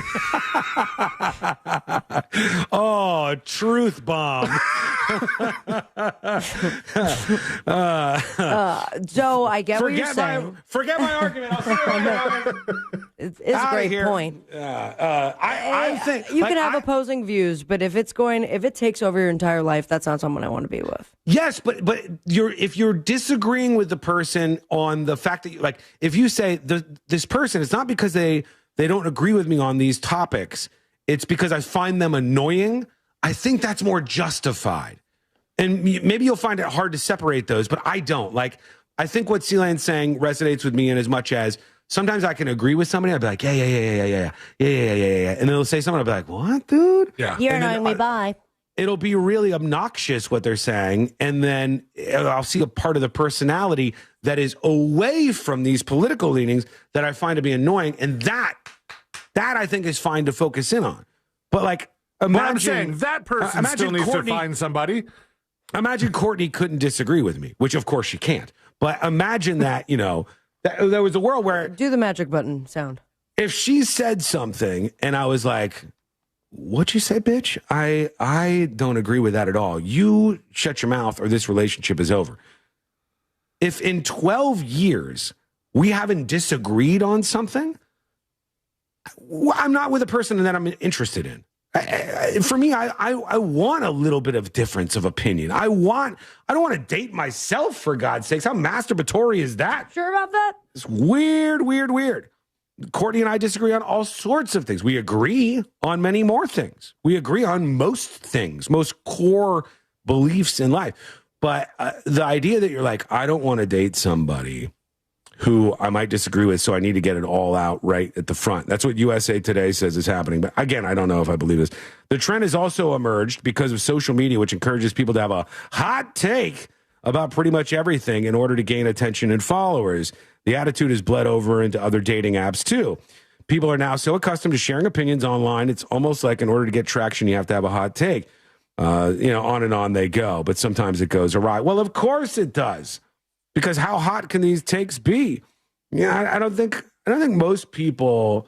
Well, maybe I'm wrong. I was going to say I don't think most people want to approach it this way. But if 41% of people agree with that, maybe I'm out of touch on the dating interactions, which is very possible. But let us know what you think if you're in that world. Send a dispatch over at thenewsjunkie.com. All right, a couple of things. Here's an interesting email. Dusty emails the show, and he sends along a link. I'll take a look at this link in a second. He says, today I contacted Verizon. He's talking about the Verizon outage. And he says, I got my next bill of $155 waived just by talking to support over at Verizon. They're not doing that automatically? No, they're giving them a $20 credit to their accounts. And people wanted more. And this person, Dusty, says, I called them and I said, I'm not taking this. I want my next bill waived. And he said he got his next $155 bill completely waived just by talking to support. Everybody can do it. He says, just a helpful tip to mention on the radio to get it to everybody out there. And somebody says, don't settle for $20. This is AndroidAuthority.com. I don't know if they're legit or not, but don't settle for $20. Verizon they're the outage authority, credits. Sean. Verizon outage I credits don't know can if you affordably remember reach $200. I don't know if you remember a little store called Sports Authority, but they were the end all, be all there on sports. So if you call and complain and be nice, don't be too rude or whatever. There's people saying that they will completely wipe out whatever it is that you owe for your monthly bill up to $200, and the customer support people have been allowed to do this. They've been granted authority to do this. So if you're a Verizon user, worth it, I guess, right? Well, why not? Why not take a shot at doing that? Let's see what else we got here for emails coming in, tipsofthenewsjunkie.com. On the football front, where there was the couple on that 4K shot that C-Lane was digging up more information about. Darren says on DirecTV, it's something called the 4K default view when commercials are running on other channels. Yeah. It's the default channel for recording major sports events. And the weird thing was, for the people who were on this shot, the camera was right over their shoulders. They were kissing each other and texting and bringing up their apps and stuff on their phone. And they had no idea that there was an entire audience of people watching them, because on DirecTV and some of the other outlets, I guess, they put this up during commercials, and it was a view of their seat, and a bunch of folks were just watching them back and forth, I guess. And it was only for people who were watching specifically the 4K offering that I guess you probably pay extra for. And so I don't know if that's why they don't put commercials on it or what the deal is, but I'd rather have that's commercials that say in the back of people's heads for a bit. Make out and read their text. It's kind of weird, but I've never watched anything like that necessarily because I don't have DirecTV. When my roommate had the MLB package back in the day, and he bought just the MLB package so he could watch, you can buy it just for your team because there's so many baseball games, and he just wanted to watch the Cubs. And so he would watch the games, and they also did not show advertising on some of those games the way that you would watch them. Mm-hmm. And instead it would just be silent.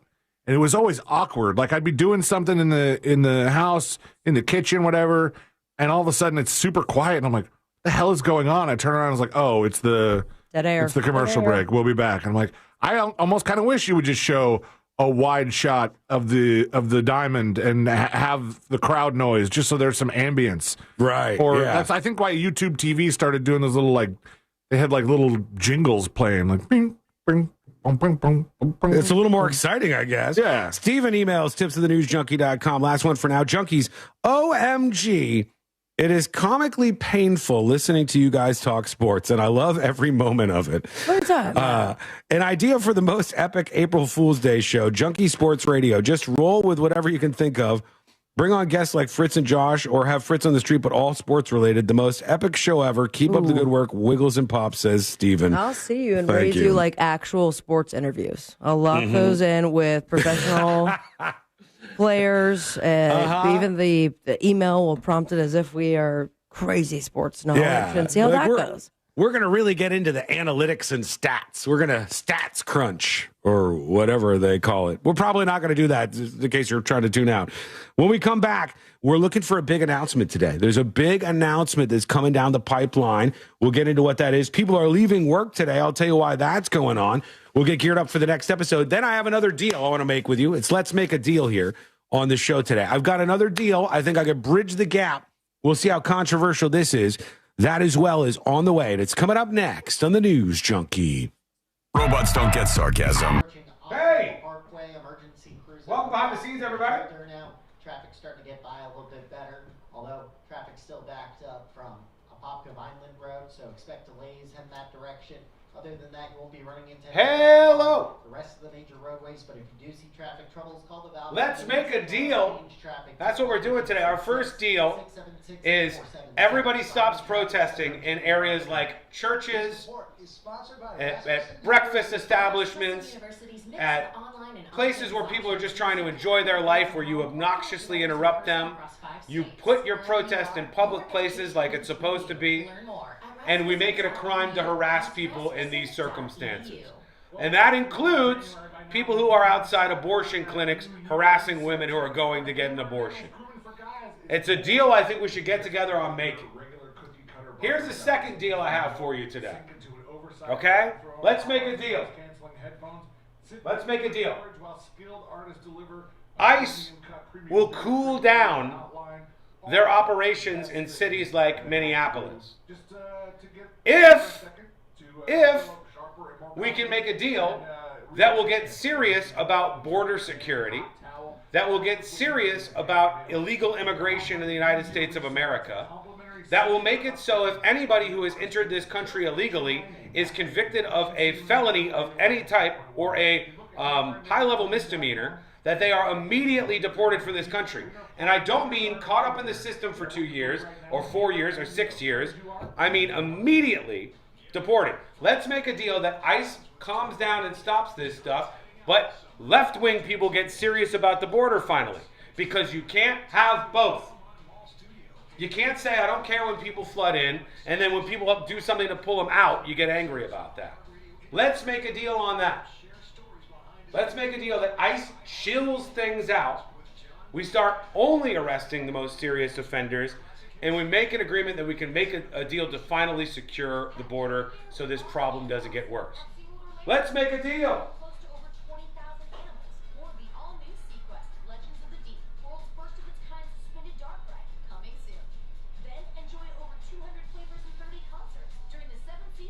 Mark says, my friends are on the radio here in Tampa. It's painful to listen to them talk about sports.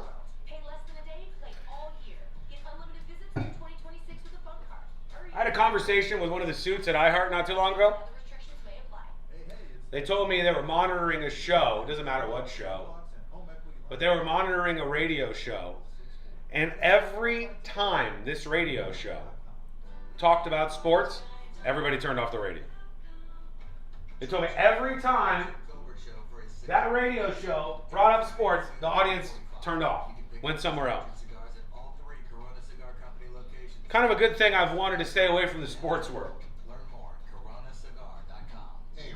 Sean's Utopia Nation sounds nice. Wow, imagine that the normies rise up for once.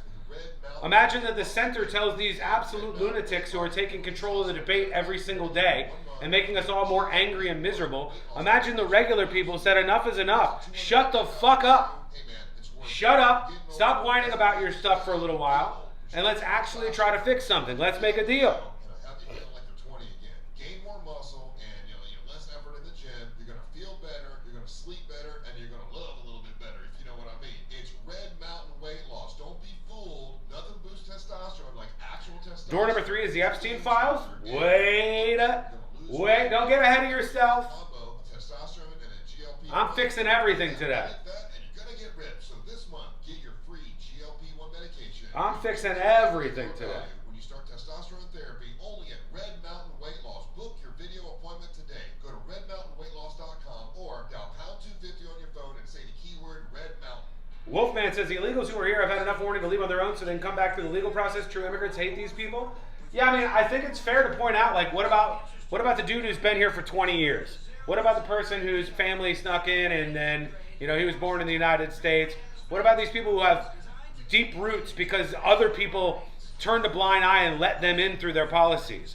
What about those people? They were wronged by the people who didn't care about the border too. They were wronged by people who basically promised them, hey, just come on over, you're going to be fine. I think they should have to pay taxes. I think that they should not have the right to vote in the United States of America. Maybe their kids can have the right to vote, and people who are actually born in America. But I think if they want to stay and not get involved in any sort of crime whatsoever, we can make a deal. As long as somebody wants to get serious afterwards about fixing the root problem. Let's make a deal. We're coming back in just a minute or so. You got shoes on today. Jungle Timmy, this is one of my New Year's resolutions. In the studio, I'm wearing shoes. I'm keeping it a little more professional. Do I look professional? I feel professional.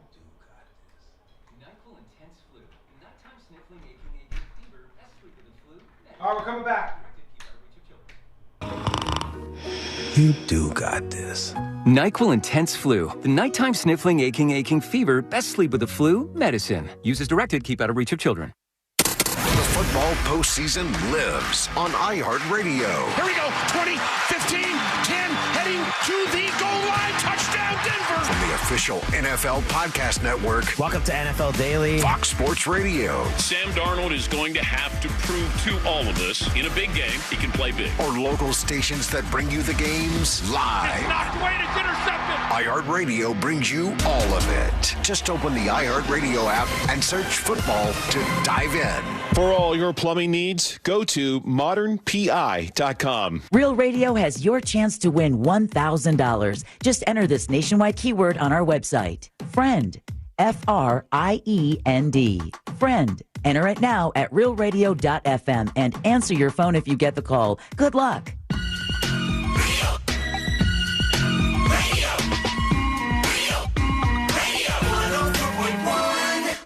Filling you in on the shocking details. Just try not to pass out. This is the new.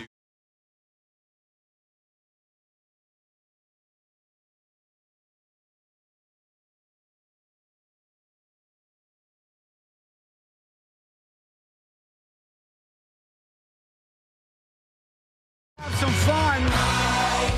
It's the world's most viral newsroom, and you can join us in it. How about that? We open the door to even the crazies, and even you. You're allowed as well. Recorded dispatch over at thenewsjunkie.com.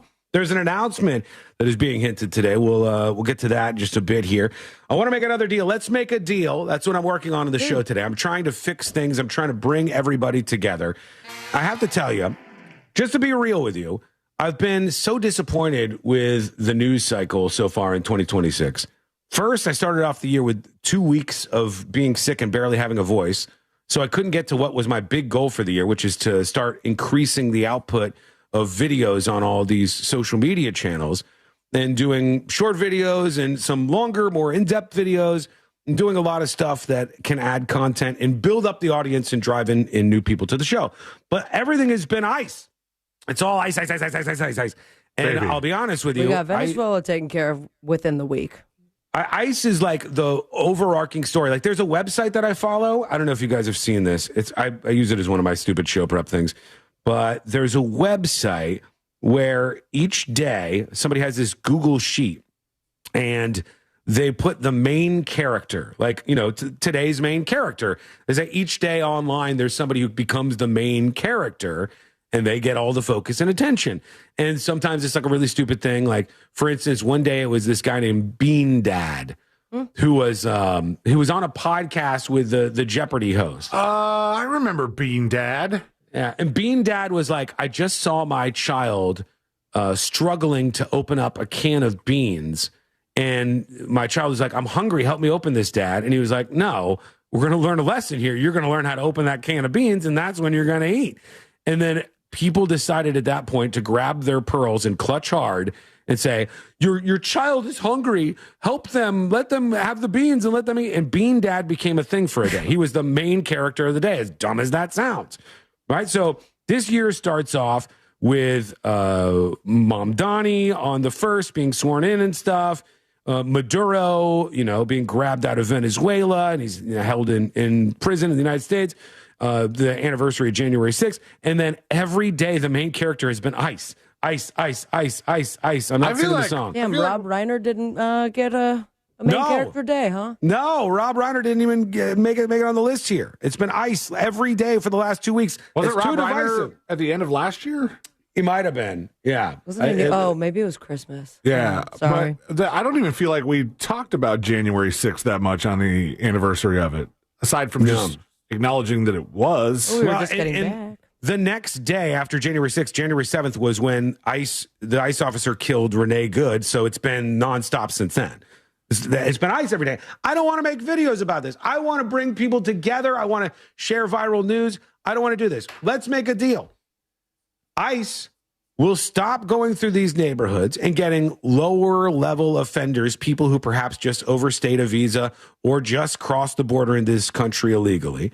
ICE will stop with the heavy-handed deporting of a lot of these people that aren't your more aggressive criminals. If finally everybody else who opposes this will be willing to get serious about the security along the border. if finally we can stop the root cause of this, then we make a deal to stop going nuts and deporting everybody with a sombrero, everybody hanging out at the burrito shop. Maybe we can make a deal where we go, hey, finally we can make something happen here where we secure the border and this doesn't continue on forever and ever. Amen. That would be something that I think most people would be on board with. But the problem is when you have an entire party in the United States of America who has basically just turned their back on a major problem affecting all these border states, and more illegal immigrants have popped into the United States of America. They've been encouraged, a lot of them, by some of these people. Like, hey, we're not going to do anything about it. Pop on over. They flood in. Their family floods in. And then afterwards, it takes somebody doing something to get them out of here. If we could stop the problem and have legal immigration in this country take over and make sure it's orderly and we know what's going on and, everything is above board and we're secure, then maybe we could stop with all this over-the-top enforcement of things. This would be a deal I would like to make. Let me know if you're on board. Send a dispatch at thenewsjunkie.com or email the show, tips, at thenewsjunkie.com. Please stop letting ICE be the main character of the day. I want more. Please. I want this announcement, too, because if you're a theme park fan, I know sometimes people will want to make fun of you for being a theme park fan, including Sealand and Sabrina. They'll go after you. They'll call you Disney adults. They'll call you all sorts of names. They'll think you're a nerd for wanting to go enjoy some sort of theme park experience. You were that person until you were the other person. I was not. I don't think I was. You were. Okay, give me some one example of how I was. You called Disney adults weird. Yeah, Disney adults are weird. C-Lane. Disney adults are weird. People who make their entire personality about being a Disney adult, and they're like, is usually but what acoustic if you're there every single weirdos. weekend? What does that make you? That doesn't make you a Disney adult. Disney adult is a personality type. It's a person that their whole existence and being is simply about this thing. And even people who go to theme parks regularly are like, look at this person. Jesus, you got 3 pairs of Mickey Mouse ears on at the same time. They don't like them either. All right? Now we make a deal on this too. I'll have to fix everything today. God, one thing at a time. Universal is teasing an announcement. Let's see if they've done it. Let's see. Universal Studios. Do I still Google Twitter or do I put X? Universal Studios X. I think it's still redirect, right? Universal Orlando Resort. All right, they were talking about having a big announcement today. Oh, they did it. They just dropped the announcement. Here it is. They have said finally what is replacing the Rip Ride Rocket that is being in the middle of being removed from Universal Studios Orlando right now. Everybody kind of knew this was coming, but they've announced that it's the Fast and Furious Hollywood Drift roller coaster, which is coming in 2027 to the Universal Orlando Resort. Did they That's replace the same one. Fast and Furious already? No, but that's the next thing. They're replacing Rip Ride Rocket with the same roller coaster that they just launched in Los Angeles at Universal, which is like Fast and Furious cars on a roller coaster. Kind of cool looking. But your point being they already have a Fast and Furious ride at Universal. And they're replacing that with Hollywood Rip Ride Rocket the Experience. That, just for those of you who don't know, the other Fast and Furious ride that they have is universally hated. People do not like it. It doesn't make any sense anymore. It's stupid. It's like, we're family. Everybody's family here. Oh, look, a hologram of Ludacris from it's so 20 bad. years ago. People hate that. And now people are wanting that to be replaced. And that sounds like it makes sense. If you have Fast and Furious, the roller coaster, maybe you replace the other thing. And what I'd like to see personally is a revamp. I'd like to see something done where they do a Back to the Future ride. I'd like to see a Back to the Future, like modern interpretation of that. Okay. I think that would be cool. That ride. Riddle me this. Now, the place where Fast and the Furious is, the current incarnation, not the roller coaster. That's what used to be Terminator 2? T2 3D? Well, that used to be like the Beetlejuice thing over there. And, then no. No. T2 3D was across from the broadcast center, and that is now what's the Matt Damon one? Where he's like Born Identity or whatever. That's like a Matt Damon Born whatever show. Oh, so I Can you forgot imagine what if was it in was that actually building. Matt Damon being born every single ride? That'd be great. I'd watch that. Splash Zone. I think it was C-Lane. I was trying to think of the other Matt Damon thing, like Goodwill Hunting, the ride. I think it was I'll fall asleep. Disaster. Disaster is Twister. Disaster was Earthquake. Twister was where Jimmy Fallon is, I think, Correct, because yes. we all went on that right before it closed out. The three of us went on that ride together. Yes, very high. Very very high. We were actually, yeah, I think so. It was. I remember some of it, but Getting flashbacks as you say that. yeah, and I remember at that point That's in where time, our whole 2-year obsession with Bill Paxton started. yeah, and you guys memorized the video that they used to play on the line. No, yeah. it was an hour wait, so we said a lot of Bill Paxton quotes. That don't The exist. edibles kicked in just at the right time. Right, yeah. So now there's no way they're gonna have two Fast and the Furious. Dare them, and they might. I think that they should. Or this is going to be good too. Is having two of them like having ceases and desistes? Yes, Fasts and Furiouses? Pharaoh Fury. Kitten says, "Bring back Jaws." I Yeah. loved Jaws. Yeah, I'd be down with that. And I Loved think Jaws. Jaws. I could be wrong. I'm not so great on the theme park history stuff. I think Jaws was where Harry Potter is. Yes. I think that's where the you Jaws have were. it pretty. You have the old map versus the new map down pretty well. They replaced the shark with Voldemort, and he just Yeah. pops out of the water, fire, and the tour guide is like, "Whoa, we've lost Big upgrade. communication." Big upgrade, though. I like it. I'm a fan. I think this could be cool, but let us know what you think if you are a theme park fan, if you are even a Disney adult, or if you want to agree or disagree with my second Let's Make a Deal. I got more for you. If we're going to get chime-ins from theme park fans, add in, because I'm curious, you mentioned that the Harry Potter, where it is now in that park, used to be the Jaws area. Mm-hmm. Are there any odes to Jaws, like secret nods or Easter I eggs? think they still have that rope that they had him. They have the shark. Yeah, they have the shark over That's by that different. bar. That's not like a hidden thing. Like some Easter eggs. when you go on the Mummy, there's a certain scene in which the lights kick on and you see don't all die. this. You see all this gold. Okay, you see all this gold. You happy with yourself? And that refers back to the The old seven lady that dwarfs. just died on the... No, I'm talking about the statue of King Kong that's hidden among all the gold because that building used to be where the King Kong ride was. And there's a reference to Back to the Future in the Simpsons ride for the same reason. Ike Raleigh. Yeah. Great Scott. I'll tell you, I'm such a poser on this, and I'm willing to admit it, just because I try to be honest with everybody as much as I can. When I was on the cruise, and I told you guys when I came back, like there was 10 to 12 foot waves for like 48 hours, and I was losing it. I was kind of losing. I was coming apart at the seams a little bit. Trying to book flights.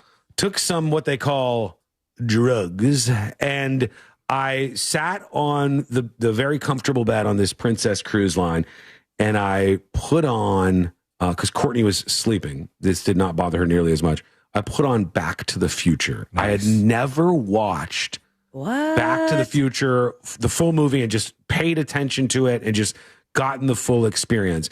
And I watched Back to the Future 1, and then I watched Back to the Future 2. And Back to the Future 2 is all right. But Back to the Future 1 is literally a great movie. It's awesome. Perfectly done, perfectly written, holds up brilliantly. When I was younger, I liked Back to the Future 2 more because I liked all the future stuff. I liked the little Pizza Hut in the food rehydrator, and I liked all the little gadgets they had. Skateboard without the wheels. Yeah. Yeah, the screen where you would have all your phone calls. Some of that stuff came true, actually. Some of the predictions did. It was... So anyways, let us know what you think. Is this a good idea? What should they do with the other Fast and the Furious ride if you're a theme park person? That's another thing we could toss out there. We want to hear from you. Send a dispatch or an email, and we'll get to those momentarily. Thanks for the gifted subs, Sean Patrick's Day, the Gifted Secret Shows subs. Appreciate you. Somebody gobble that up on thenewsjunkie.com. Right now, though, what's coming up next on the what's coming up on the next episode? What's coming up on the next episode? Old phrase, bend it like Beckham. New working phrase, make it weird like Beckham's son. Bad news for Poison fans looking for a good time. Apparently, Bret Michaels wants a lot for just an airtime. Plus, Nikki, Nintendo, Lemon, Sonic. It's fighting time. Grab your popcorn or swords. All that and so much more coming up on the next episode. And that is coming up next on the News Junkie.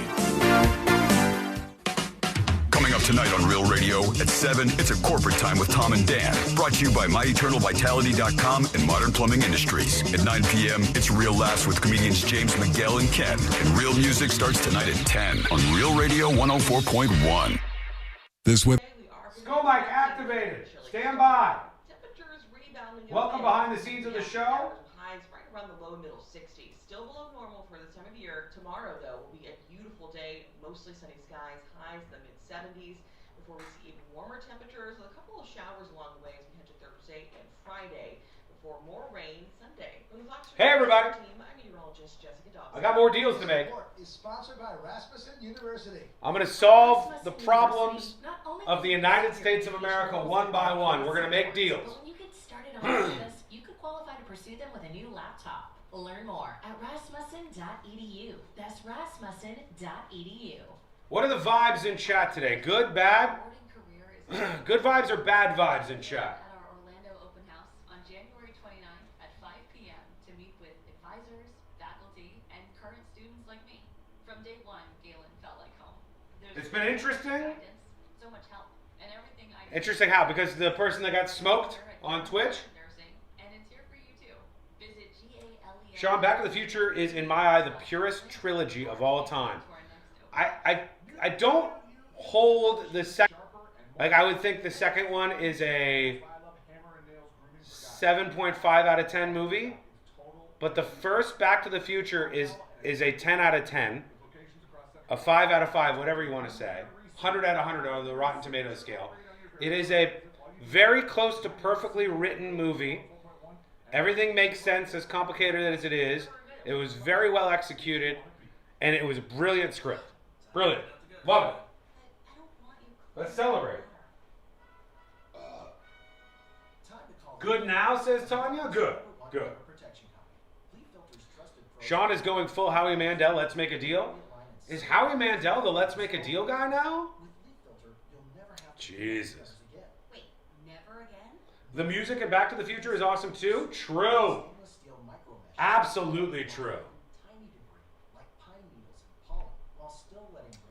Maybe I need to watch it again. Older, maybe I'll like it. I mean, I don't know. If you like, if you like Jaws, you said you like Jaws, I believe. If you like Jaws, maybe. Because Jaws is another example of a 5 out of 5, perfectly written, perfectly executed movie. Really just brilliantly done. Hello? I'm cleaning out the fridge in the pantry. You can throw those away. Yeah. Thank you. You okay? Okay. Oh, how you feeling? Not good? Okay. Yeah.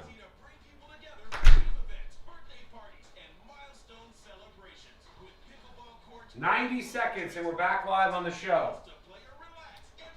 YouTube friends, if you're new here, we are going through everything viral happening on the planet, everything that you're talking about every single day from 11 a.m. to 3 p.m. EST. If you like what you see, hit that subscribe button and hang out with us for 4 hours, Monday through Friday, plus bonus things from time to time. I owe an after show stream. An ass, I owe one big time. Big time.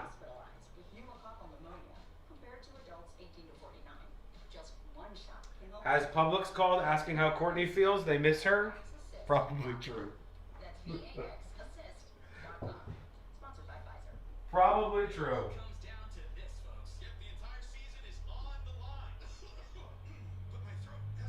Audio is out. What audio?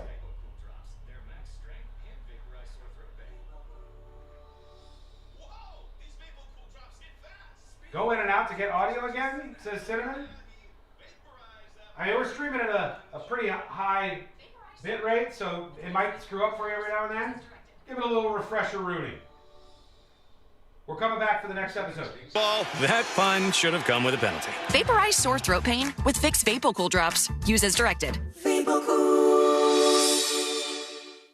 Pro Savings Days are happening now at Lowe's. Save $70 on the DeWalt 12-inch miter saw, now $279. Plus, rewards members get free standard shipping. Valid through 1/23. Free shipping not available in Alaska and Hawaii. Subject to terms and conditions. Subject to change. Details at lowes.com/shipping terms. Real Radio is on Facebook at Real Radio 1041. Sponsored by the law offices of Anajar and Levine Accident Attorneys. Call the law offices of Anajar and Levine at 1-800-747-FREE. That's 1-800-747-3733.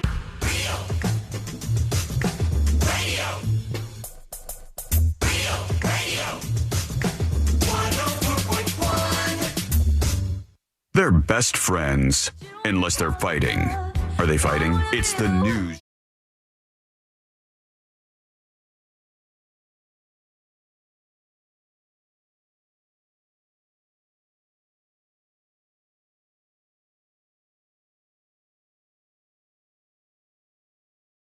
All things happening in the world of entertainment and beyond.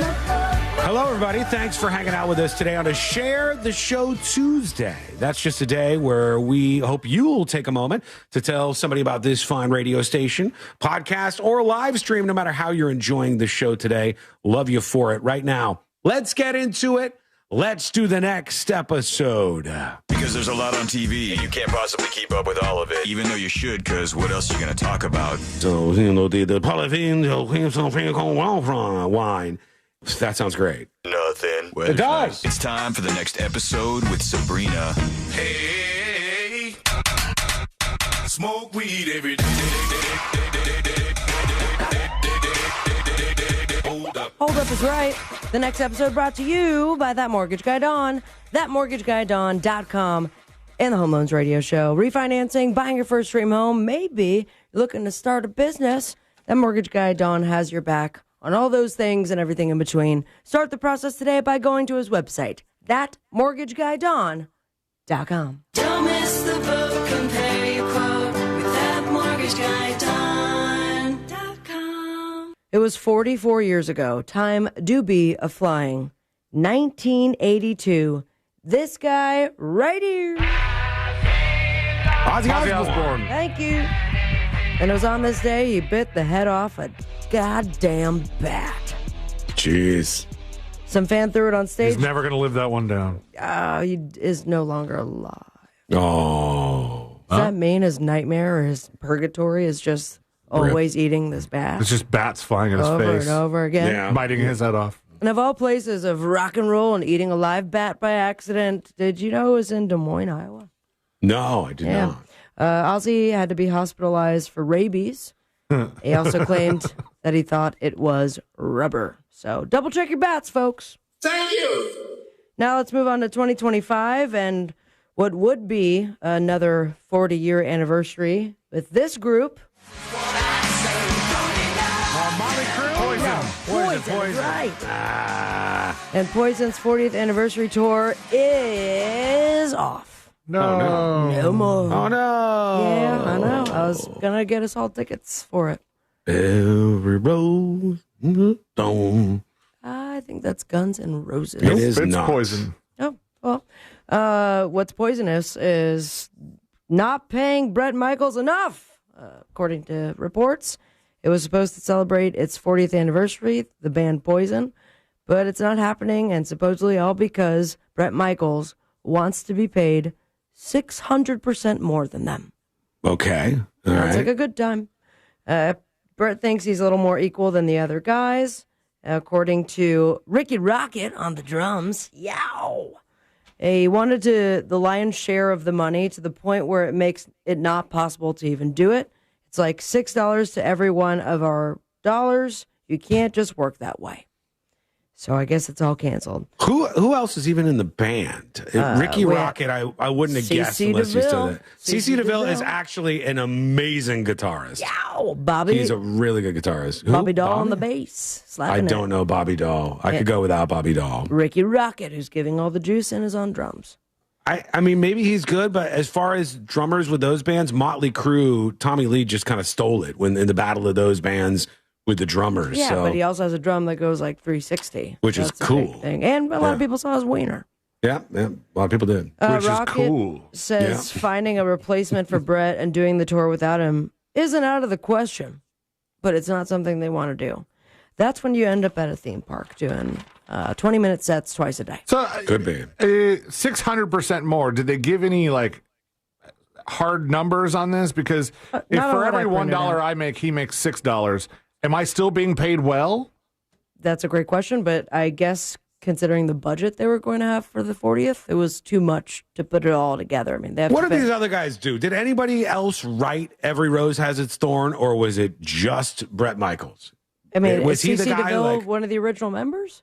CeCe DeVille was the original guitarist, as best I can remember. Some sort of writing. I don't know if he wrote everything. The thing about these bands is if one person wrote all the songs is the reason why the whole thing exists, that person should get 6 times more money. He could write lyrics, but it was a guitar riff written by somebody else, had to, put the rock and the roll together. Well, if that's the case, Sean, if that was the case, which it's not, if that was the case, he's already getting more money just from airplay, streaming, all that stuff. But on the Every Rose Has Its Thorn Wikipedia page, it credits songwriters Bret Michaels, CeCe DeVille, Bobby Dahl, and Ricky Rocket. Oh, that's all of them. That's all 4 members. Yeah. So then if it's all 4 that were part of the creation of these things, then it's different. It will be a different thing. I don't think you should get 6 times what they get. Maybe 5. Yeah, 4.5. I feel like there's no negotiating, and Ricky Rocket's now just talking to the press, and no word from Bret Michaels. We do have some word from Don Lemon, who's now responding to Nicki Minaj in something that was not on my bingo card for 2026. Right. Fight. Spoke earlier on the show about Don Lemon and the now trending situation, sharing the footage from the Minneapolis protest that interrupted a church service led by David Easterwood. He serves as both a pastor and acting director of ICE's St. Paul field office. Lemon framed it as straight journalism. Nicki Minaj saw it as not straight at all and went about calling him a homophobic slur. The post of Don Lemon had circulated. It also, overnight, Nicki Minaj fired back and said, and I quote, "Don C-sucking Lemon is disgusting," all caps. "How dare you? I want that thug in jail. He would never do that to any other religion. Lock him up." And it paired it with an image of Chucky the doll.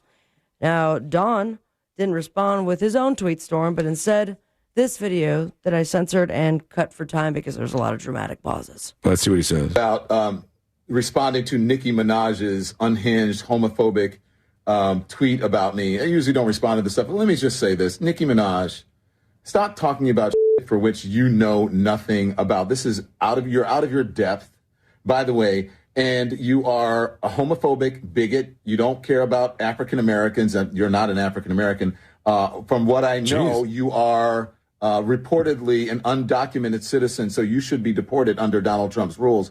And the other thing is that your family members, you have one family member who is reportedly a sex offender, the other family member, your husband or whatever, a sex offender is your husband, and one of them is reportedly a pedophile. And you have nerve to talk about me and what you think that I do? Nicki Minaj, get a life. Stop being a pick-me. You should have put a pick-me doll on that damn tweet instead of a Chucky doll, because you are nothing but a pick-me. Clock that. Clock that. Clock that.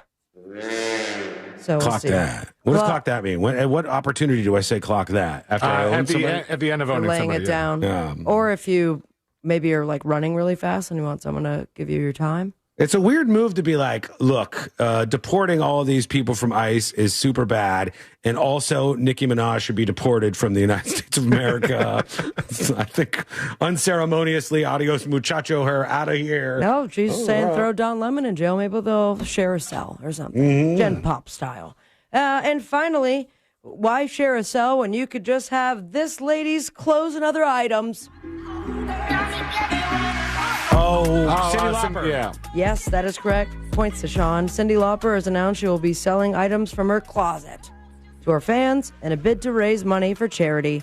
Details of the closet clean-out, first announced over the weekend, reveal that the 80s pop icon is going to be selling, sharing, auctioning stage outfits and streetwear at a pop-up event in New York City.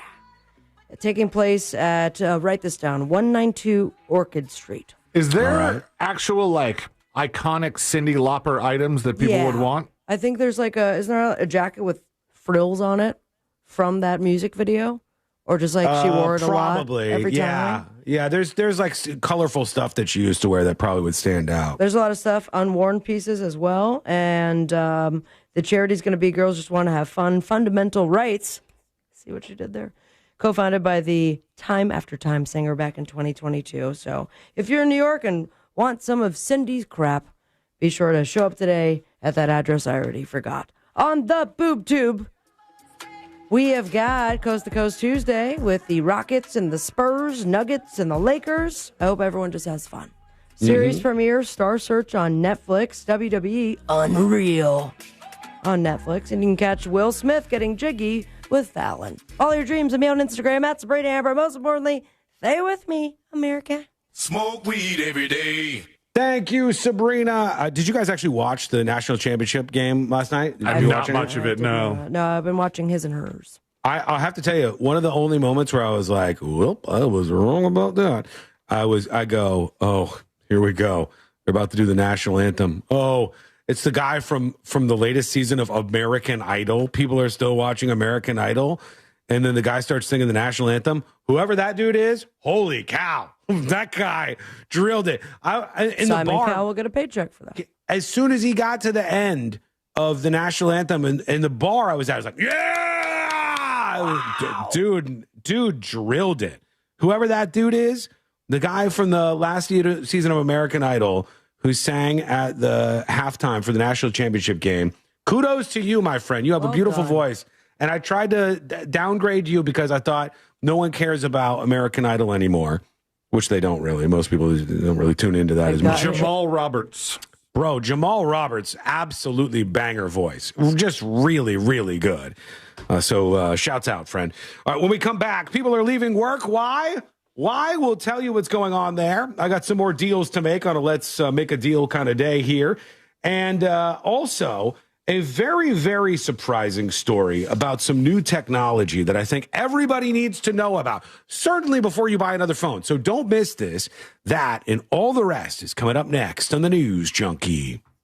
From the Clausman Law Traffic Center, car crash, call Clausman Law. ClausmanLaw.com. That accident's been cleared up on I-4 westbound near Osceola Parkway. You won't be running into too much trouble heading that direction. Eastbound between Osceola Parkway and Apopka Vineland Road, you're always going to get caught up in some slowdowns there. Other than that, you won't be running into too much trouble. Ladies and gentlemen, welcome. Traffic Center of James, Birmingham. You are now behind the scenes. Sponsored by Blindster.com. Hi, I'm Kyle. Don Lemon is getting a lot of heat from even people who say they were his fan. They're saying this whole church thing was gross, was disgusting, should not be done. I think most people probably disagree with both Don Lemon and his unhinged ideas. For me, Don Lemon is just kind of, it's kind of embarrassing. I think it's like hearing a very passionate person who's not very smart talk about stuff.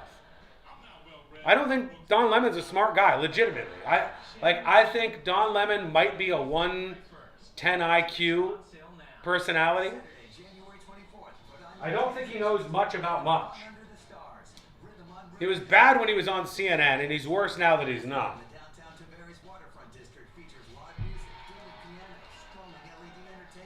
But what they did to Don Lime was not cool. What did they do to Don Lime? Also, who's Don Lime?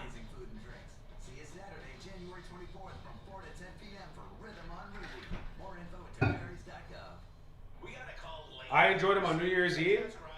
And if he's not talking about anything serious happening in the world, it's less easy to tell how mentally unwell he is. So yeah, I would agree. Do you think he would have gotten as much backlash if it was the Westboro Baptist Church? Well, no, and it's obvious why, right? Before I say it, do you know why it would have been different? Zach, why would it have been different? Why? I say, of course, to your question, do you think he would have gotten as much backlash if it was the Westboro Baptist Church? Of course it would have been different, I said. Why?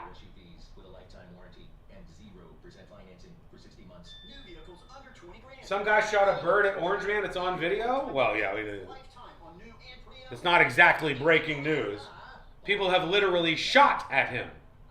So that's not super exciting. He approaches his debates as though he's the good guy with good opinions, and any dissent is bad and from bad people. Oh, any dissent is from bad people? Yes, it is literally what most of the people interrupting ICE, most of the people doing all this think they're doing. They think they are good versus evil. That's dangerous in these circumstances. But the reason why it's different, the reason why it would be different if it was the Westboro Baptist Church is because the Westboro Baptist Church built their reputation not only on protesting, but on protesting in the most vile and despicable places possible. So nobody naturally ever cared if somebody counter-protested the Westboro Baptist Church. If you want to have a sign that says God hates fags outside of a soldier's funeral, simply because you were against the war in Iraq and everything else, then when somebody counter-protests you, you should probably see that coming. But if you're having a church sermon in your church and people interrupt that because they want to act like the internet is real life now, well, then that's different.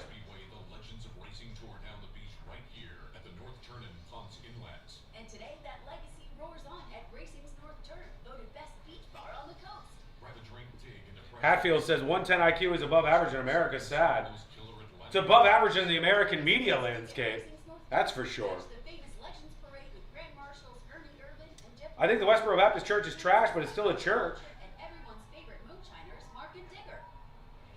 Zach, I still wouldn't approve of somebody busting into their church service and interrupting their church service in the middle of it. That's their space where they're doing their thing. However, if they were in public doing the protest that they're very well known for, I wouldn't give a damn, and neither would you. Nobody would care.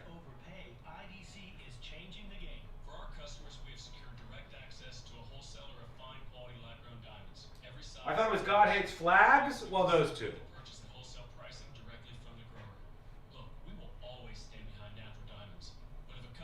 Is this the real life? Possibly. It's okay for Don Lemon to do this. If it was Kanye West, everyone would be mad. Well, it's hard to defend Kanye these days. Although I think he's a musical genius in some ways.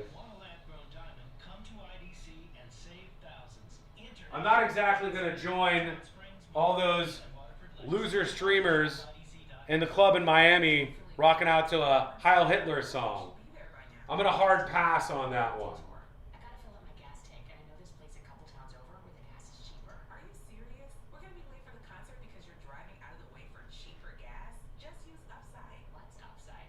Jillian says, when they read the ICE title of the pastor, that tells me he's been there long before Trump's first term. He didn't just sign up off the street to snatch people up.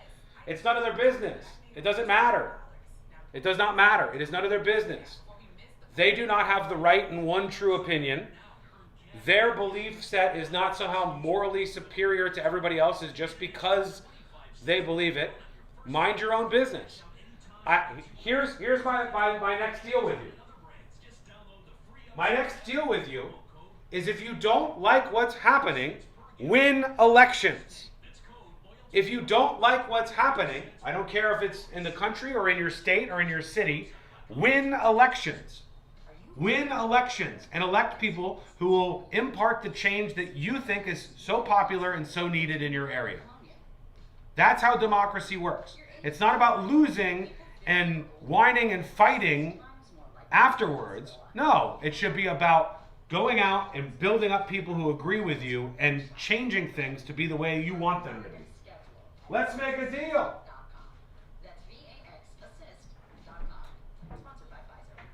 Do you have AC needs? Turn to the experts at Carrier. Go to millsair.com. Here we go, coming back. Sponsored by Pfizer. Do you have AC needs? Turn to the experts at Carrier. Go to millsair.com. Live from the JustCallMo.com studios. Injured on the go? Just call Mo. From car accidents to personal injury cases, Mo has you covered. Visit JustCallMo.com or dial 1-800-CALL-MO. This is WTKS-FM, HD1, Cocoa Beach, Orlando. An iHeart radio station guaranteed human. Real Radio has your chance to win $1,000. Just enter this nationwide keyword on our website. Pay. P-A-Y. Pay. Enter it now at realradio.fm and answer your phone if you get the call. Good luck.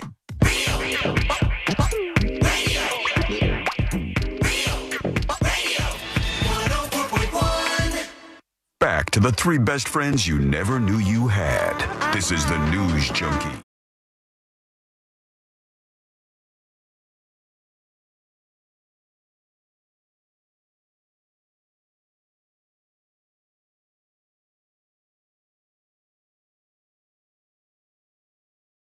To hang out with you today, and you should meet the whole show. All you have to do is go over to thenewsjunkie.com, learn more about the three best friends you never knew you had, going through the most viral stories of the day. We'll get to your feedback in a moment here. Let's make a deal. I'm making deals left and right today, baby. I think maybe we could do something to bring back some rationality and sense in the United States of America where it seems to be lacking. I want to make a deal. And one of them is related to this continued insanity that we see where people are like finding ICE officers under rocks and in shadows everywhere. You censored this thing I sent over, right, C-Lane? Yeah. I think it had lots of bad words. No, there was only one, but... Oh, what? Really? That's impressive. There was one bad word that they censored.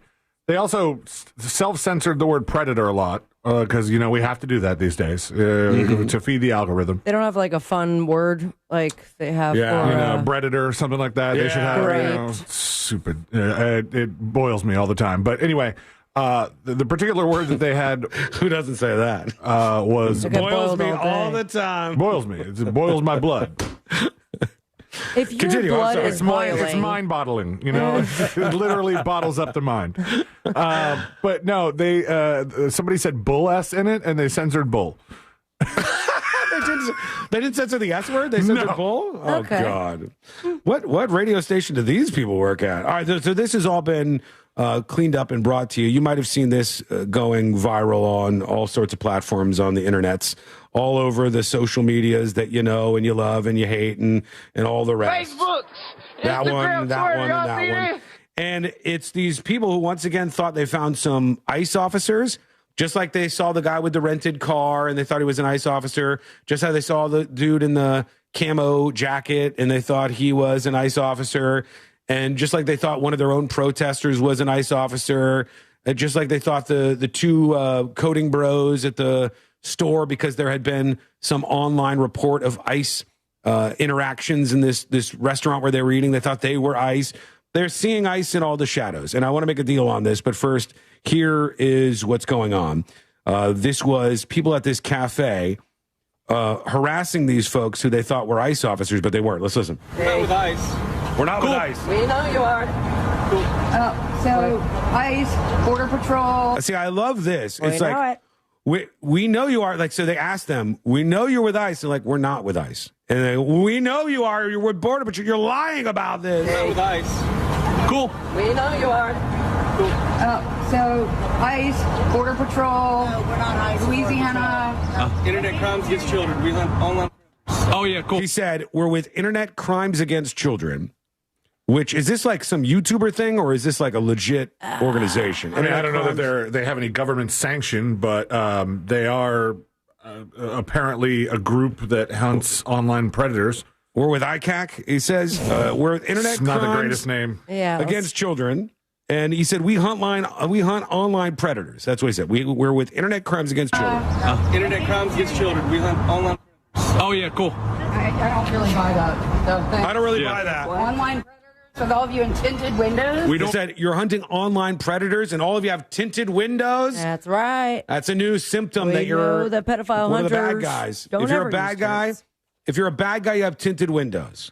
And so that's clearly, that's an indicator that you're up to something. That's what they're saying. Respect whatever you do. I like that too. The guy goes, we don't respect whatever you do. Like, could you entertain for a second that maybe you're wrong? Like, maybe you are wrong and they're really going after child predators. Whatever it is you do, we don't respect it at all. Like, hold on. We stop people from sexually abusing little children. Don't care. Respect it. We don't respect it. We don't like it at all. You Okay? had us at tinted windows. We don't respect whatever you do. Well, we have job. Right. We don't believe you. Yeah, that's Not at Bromart at noon on a Wednesday. in tinted windows. Friday. Yeah. Okay, cool. We'll see it too. Bye. Bye. Yeah, I've got both places. These people are deranged, man. Stupid people, he said. They're getting all their license plates. That's a new one. That's a new one? Full face on the internet. That's embarrassing. Full face on the internet, he says. That's embarrassing. So what And the happens guy- after they get into their car? They move on to the next place that is They- rumored to have ice? What the first thing that they do is they take pictures of the license plates of these cars and they go on these websites and report them as ICE vehicles, which is becoming a problem because they're doing this with a lot of rental vehicles, and then families are renting the vehicles afterwards, and people are chasing around the families in their vehicles But ICE and is- saying, "You're ICE officers. What are you doing right now?" I mean, it's Don't just y'all have jobs? it's no, maybe some of them don't. I don't know. It's all very dumb to me. And my let's make a deal on this is here's the best way to channel things. And maybe you disagree. I don't care. But this was the deal that I'd be willing to make.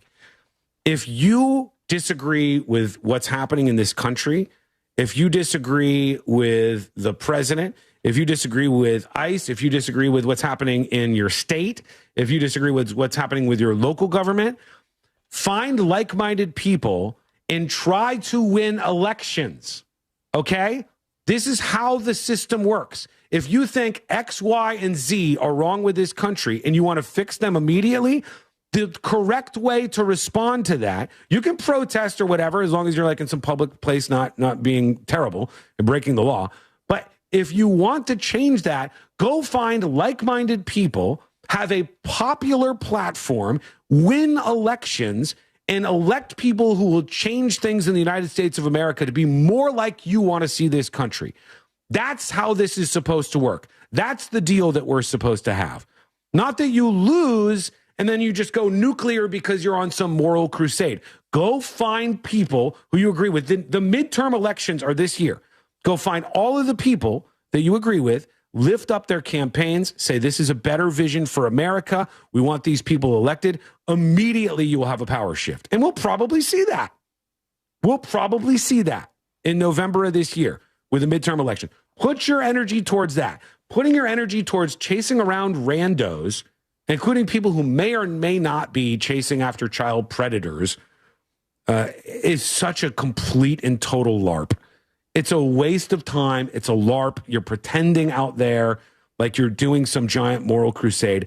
I don't know what's gone wrong with a lot of people here, but the idea should be that you find people who will right the country and who agree with you and get them more votes, right? Get them more votes. That's how democracy works. That's the deal on the table. And we'll see if you take it. I might have been wrong here because it says here ICAC most commonly refers to Internet Crimes Against Children Task Force, a national network of state and local law enforcement agencies, which makes it sound like they are, I don't know what authority they have, but they are at least affiliated with government law enforcement. Just by saying it, though?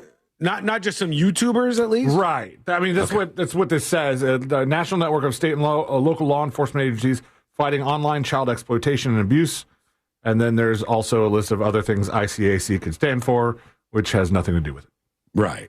So I mean, whatever it is, it's part of a fever dream where you see the bad guys, the evil people, all over the place. And it's just more divisive, negative stuff that is driving people up a wall. It's causing, I think, widespread mental illness in big sectors of this country. And it's taking away from your experience that is literally a once-in-a-lifetime one on planet Earth.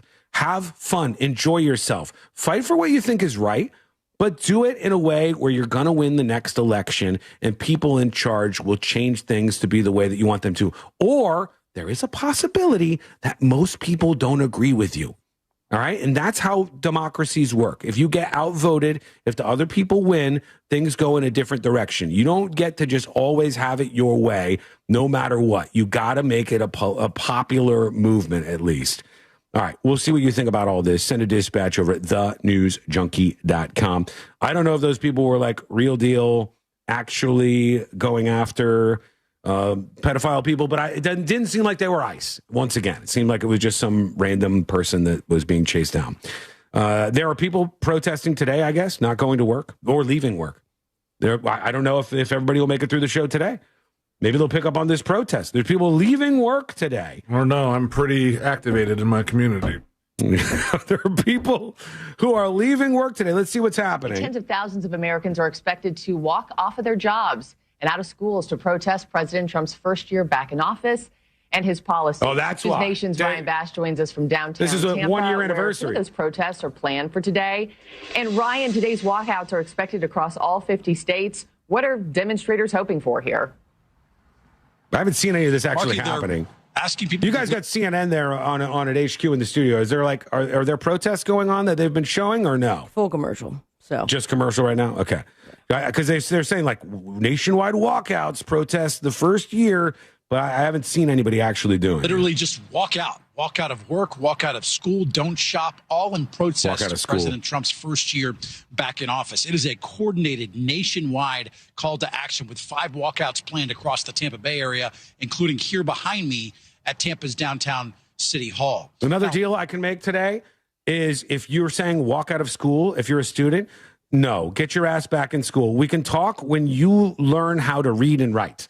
Then we can talk about other things. Then we can talk about interactions with like political stuff. That's the greatest group, seniors in high school. If you tell them there's a walkout, they don't complete the sentence. They're like, yeah, I'm just going to walk out, skip class. I've done the same thing. I've done the same thing when they're like, we're doing, everybody just walking out for this. And you go, all right, here we go.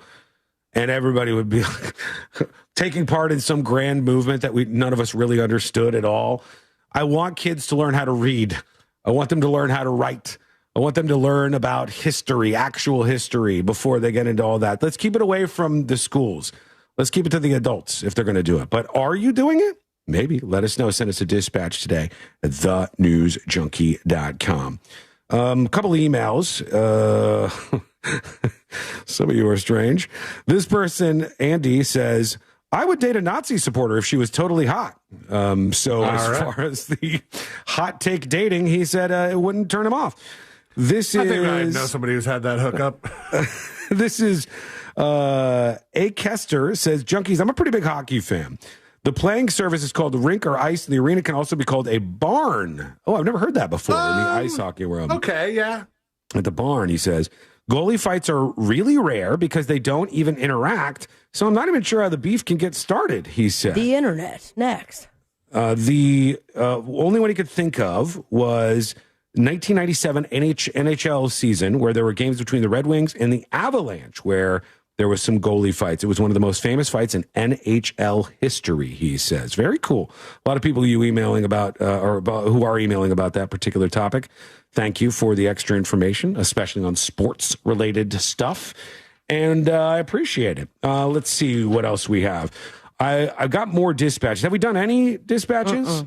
Let's do one. Here's Hey There talking about the Universal Studios announcement. It says, I'm disappointed.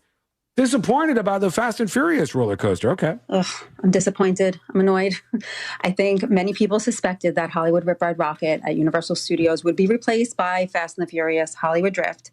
But I was really keeping my fingers crossed that it would be something amazing like Back to the Future roller coaster. Can you imagine if it was like a ride that went 88 miles per hour? I don't even know if that's possible. Oh, that would be cool. Amazing. I can't stand when they do this cookie cutter and they duplicate attractions at different theme parks. It's like it gives you less of a reason to want to go to other destinations. Yeah. I'm hoping one day at Epic Universe, they'll open a portal to the past where they revive some of the great attractions from the past, like Jaws, Back to the Future, the OG King Kong. I think that would be so incredible and so popular. That would be cool. I know Defunctland has been talking about doing that forever virtually. I'm just impressed that Fast and the Furious still has this kind of pull. Me too, honestly. You're not wrong. Have you ever met a Fast and the Furious fan? Tall, white guy, no hair, tight shirt. I mean, I don't know. I've never met any of them. I don't know who's into these movies. It's just like Avatar. I've never met a person who's like, I'm the biggest Avatar. I love the blue people. Like, I've never. These are fandoms that I don't crash into. I don't see them out there. But I do agree with you. Hey, there. I think that would be cool. Although I think a Fast and the Furious roller coaster could be fun. I just wonder what they're going to do with the other thing. I hope they change it up a little bit. Maybe one more can do it here. Let's see. Here's somebody saying, Dingo is saying dating is crazy right now. What up, news junkie? Dingo here. I just want to chime in real quick about the dating stuff. Man, I tell you what, I've been married for a bunch of years now, and I live in a house divided. Uh-oh. And honestly, we figure out a way to make it work, and I just have to keep a low profile when I'm at the in-laws' house. Probably a better idea. Probably a decent move if you can do it.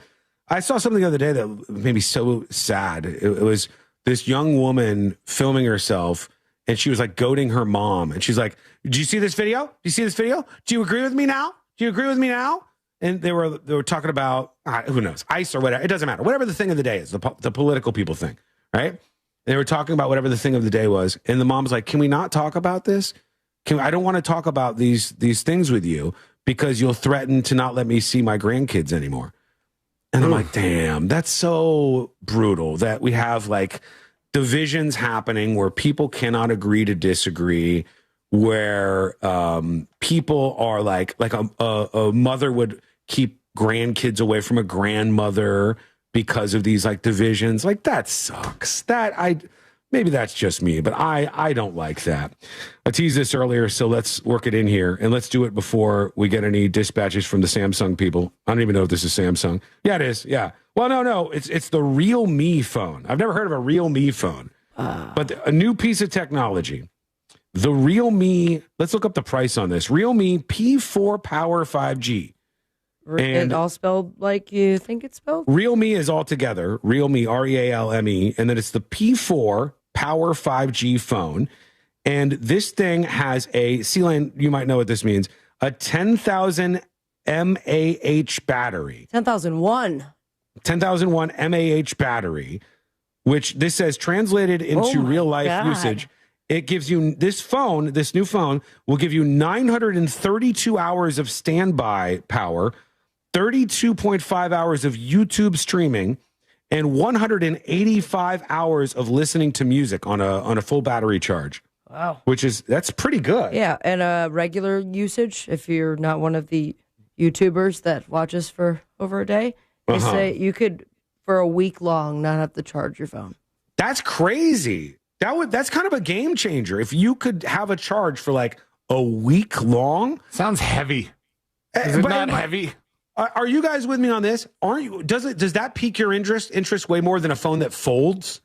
Yeah, more than a phone that folds. I mean, I don't care about a phone that folds at all. I don't see where I see the folding phone and go, I have to have that. But I also don't find myself in a place where I can't charge my phone very often. I do still. I have like 4 external batteries. You bring it with you. I mean, I just would love to have the peace of mind of being like, this is charged. It's good for 4 days. That would be crazy. And then there's this new thing that they're doing where they're like, hey, actually, it's better for the battery if you never charge it beyond 80%. It'll last much longer. And I'm like, what? No, I don't like that. I don't like that either. I want to just plug it in all the time, and then I'll have peace of mind. What do you think, folks? Would you get one of these? The Realme P4 Power 5G. Do we have a price on that, or is it not out? It debuts in India. It's going to be launched in India? Okay. I mean, that's pretty impressive. What do you think? Let us know. Send us a dispatch. There's your let's make a deal to the tech companies. I don't care about folding stuff in half. Give me a battery that lasts a week. That's what I want. Go in that direction. Let us know what you think. Send a dispatch or an email, tips@thenewsjunkie.com. Back in a second, we're getting teed up for jury duty. RoboCops are hitting the streets. We'll talk about that in jury duty. And a big change for the state of Florida. What's happening? Wait till you hear this. That's coming up next on The News Junkie. Real radio is. The Monsters in the Morning. Anyway, nobody cares. But it's for your memory, right? Like, because I worry about that. I love the irony that you can't remember what you got for your memory. That's pretty good. that is. The only business software you will need. On the major roadways, you won't be running into Hello. so much trouble on Florida's Turnpike, I-95, or the beach line. I-4, however. Two things, chat. Traffic east One, bound in through the city. are you with me Road 408 exit. on You're gonna get caught up in better traffic. battery life, like 5-day battery life, Parkway and a pop-up. way more enticing than foldability of your phone.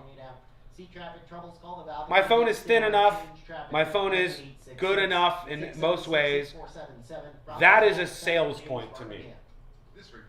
5-day charge, 6-day charge. Hi, I'm Kyle from Blindster. I started Blindster in my garage. One full day is all we need?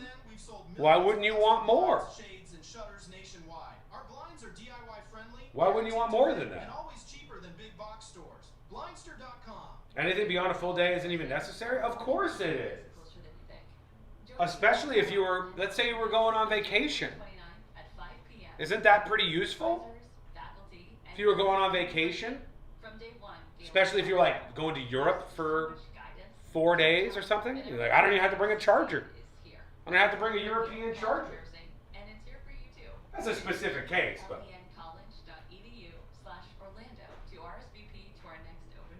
Historic utility rate hikes are coming, the biggest in U.S. history. Oh, hell yeah, yeah. With Solar Source. Whole home solar from just $89 a month. If I could go multiple days of watching this stream and not have to recharge, that would be fantastic. There you go. 40% on your power bill immediately. Solar Source is trying. The second thing I wanted to share with you, chat. I'll need Courtney for this. Courtney! Exclusive savings when you tell them.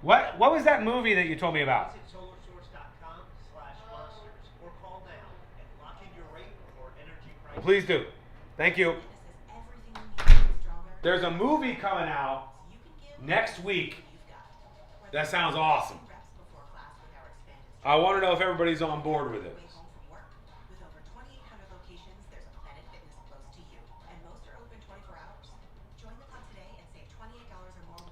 Marvel Studios canned Mark Ruffalo for being the Hulk.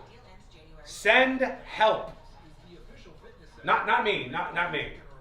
Send help is the name of the movie. This movie is coming out next week. Horror comedy. The creator is Sam Raimi, who has done some really cool stuff. Okay, I'll tell you what in a second. But Send Help, which is coming out next week. Here's the overview. Tell me if you dig it. A woman and her overbearing boss become stranded on a deserted island after a plane crash. They must overcome past grievances and work together to survive, but ultimately it's a battle of wills and wits to make it out alive. Send Help. From Sam Raimi, who's behind A Simple Plan, The Gift, love The Gift. Drag Me to Hell, love that movie. What do we think?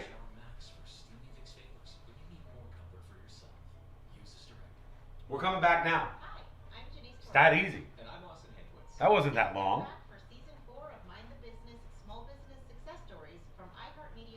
I've seen the trailer. It looks awesome. The big thing about working in tech is that it's I dig it. ever changing. Everyone's a rookie. That's how fast the industry is changing. So what I'm really excited about is to be part of that. Let's make a deal, Hollywood. You make more movies like that, and I'll go see more movies. Ever evolving, ever changing. Everyone's a rookie. That's how fast the industry is changing. So what I'm really excited about is to be part of that change. Listen to Mind the Business, Small Business Success Stories on America's #1 podcast network, iHeart. Follow Mind the Business and start listening on the free iHeartRadio app today. For all your plumbing needs, go to modernpi.com. Real Radio has your chance to win $1,000. Just enter this nationwide keyword on our website. Pay. P-A-Y. Pay. Enter it now at realradio.fm and answer your phone if you get the call. Good luck.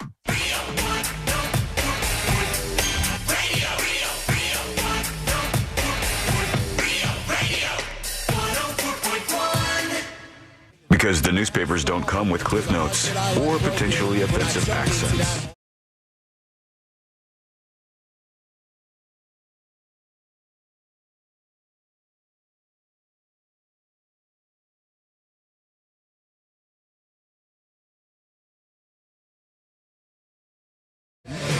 So good to see you. So good to have you on board. Please learn more about the show by visiting the website, which is thenewsjunkie.com, thenewsjunkie.com. A big change for Florida in just a moment here. But I want to tell you, another let's make a deal I have. I'd like to make a deal with Hollywood. I'd absolutely like to make a deal with Hollywood. And the deal I'd like to make is if you make more movies like this, I'll go see more movies. Okay? If you make more movies that are like just interesting, general targeted movies that seem like a fun premise, I will go pay and see these movies in the theater. Let's make a deal on this sort of content, because next week a movie is going to be released January 30th. It's like 10 days from now. There's a movie coming out called Send Help that Courtney was showing me. And I was like, this sounds awesome. And it's like there's a plane crash and the only survivors are this woman and her boss that she hates. Oh. And like they detest each other, right? But then they're on this island and they have to figure out how to survive just by themselves. And it's a horror comedy. Oh, Rachel McAdams. Oh, I love her. It's got Rachel McAdams, who's awesome. It's got the guy in it is Dylan O'Brien, which you might know from Maze Runner. Yeah. He's in a lot of stuff. The guy who makes the movie is Sam Raimi, Sam Raimi's made a lot of good stuff. If you've seen The Gift is awesome. 28 or some other horror franchise? Evil Dead, he did. Yes. All right. Sold. The Spider-Man trilogy between 2002 and 2007. A Simple Plan, which the first one was good. The Gift, love The Gift, so good. Drag Me to Hell, he did. That was fun. And a bunch of other stuff that he's done over the years. And he's made this movie, and it's called Send Help. And I'm like, these movies are great. They're not these like big, bloated, massive Hollywood productions with blue swimming people and flying animals and creatures. It's just like a well-written, hopefully, I haven't seen it yet, but a well-written, interesting premise. And I know you guys will compare it to a million different things, but to me, at least, there's some level of uniqueness to it. And I like that. And I don't want to see the same thing. The dark comedies lately. I like where that it's still too. an action, scary, pop out, you think about it or dream about it, but then there's some funny moments. Right. At this point in society, there's not just that one true genre. You can also mix it up and have it fall under the umbrella. Why are there more of those horror comedies? Like, those are fun together. But there are some people that are like, this is the way Hollywood works. It must be funny or scary, not both. But Scream was kind of both. But Scream came off as, did it not, like a parody or satire, even though they had the blood and gore? Kinda. That seems more like Not Another Teen Movie to me, or those ones that were like a little like more directly parody. Scary Movie was directly a parody of a bunch of those different kinds of including Scream, right? Films. Yes, but like Megan's Body, that had a lot of funny to it and a lot of ridiculous, but there were some scary parts. Yeah, that's what I love. I mean, I like all sorts of different stuff like that, but one of the things that I think maybe is overdone, or is underdone rather, is that genre. I think that genre is fun, and I think these kind of unique movies are what will hit with a larger theater-going audience. Now, I don't think this is going to be like Avatar levels of successful at the box office, but I think it will make money, and I think you'll be surprised how many people want to see movies like this. For instance, when Weapons came out last year, oh boy, did people in the industry know that Weapons was going to be a big movie. So much so that Jordan Peele, who now just buys movies and then releases them. I don't know what he's actually doing anymore. But Jordan Peele was like, oh, I got to get Weapons. I got this. This is going to be like my return to favor with the movie-going public movie. I got to get Weapons. And he tried to win it, but somebody else outbid him on that movie. And that was one of the biggest stunners of last year at the box office. That movie made a boatload of money and was huge. And I think, look this up, I don't want to get this wrong. I think Jordan Peele ended up buying the movie Him. See if he was attached to that. Because I think the one with the Wayans brother. Yes. And by the way, that movie I heard was terrible, but I heard the Wayans brother guy is phenomenal in it. I heard the same exact thing. It looks so good. Mm-hmm. Like if you were just looking at it, but everything else is kind of a drag. But that's what they did, and they did the same thing. He bought Monkey Man, which is a good movie. Loved Monkey Man. Monkey Man was a fun movie and interesting. He bought that because it was incredibly controversial in India, I think, where it was originating from. It was incredibly controversial in India, and they didn't want to release it on the streaming platforms there, and so he purchased the rights to it. But that's what he does now. I think more people want stuff like this. Send Help. What's the one where it's the woman's wedding night and she has to stay alive? Is it Knives Till Out? Death or something? I know what you're talking about. Yes. Somebody where chat the with mansion, the dad. Yes. Yeah. Okay. Yeah. I am blanking, but I know what you're talking about. They're like hunting her around this. Is it? It's like around this old mansion. And like that one was, again, not the most expensive movie to make, but people dug it. That's a good Ready or Not. There you go. Okay. Yeah, Ready or Not. Like, I think there's more appetite for these movies. Hollywood, let's do this. Let's make a deal. Okay, let's see what we got here. We do have a lot of people chiming in on the show. I have been quite bad about playing dispatches today. And here's our friend Insecure Walrus telling us a story about somebody who loves Fast and Furious movies. Okay, that works. Sean, you ask, who likes the Fast and the Furious? Well, let me tell you a story.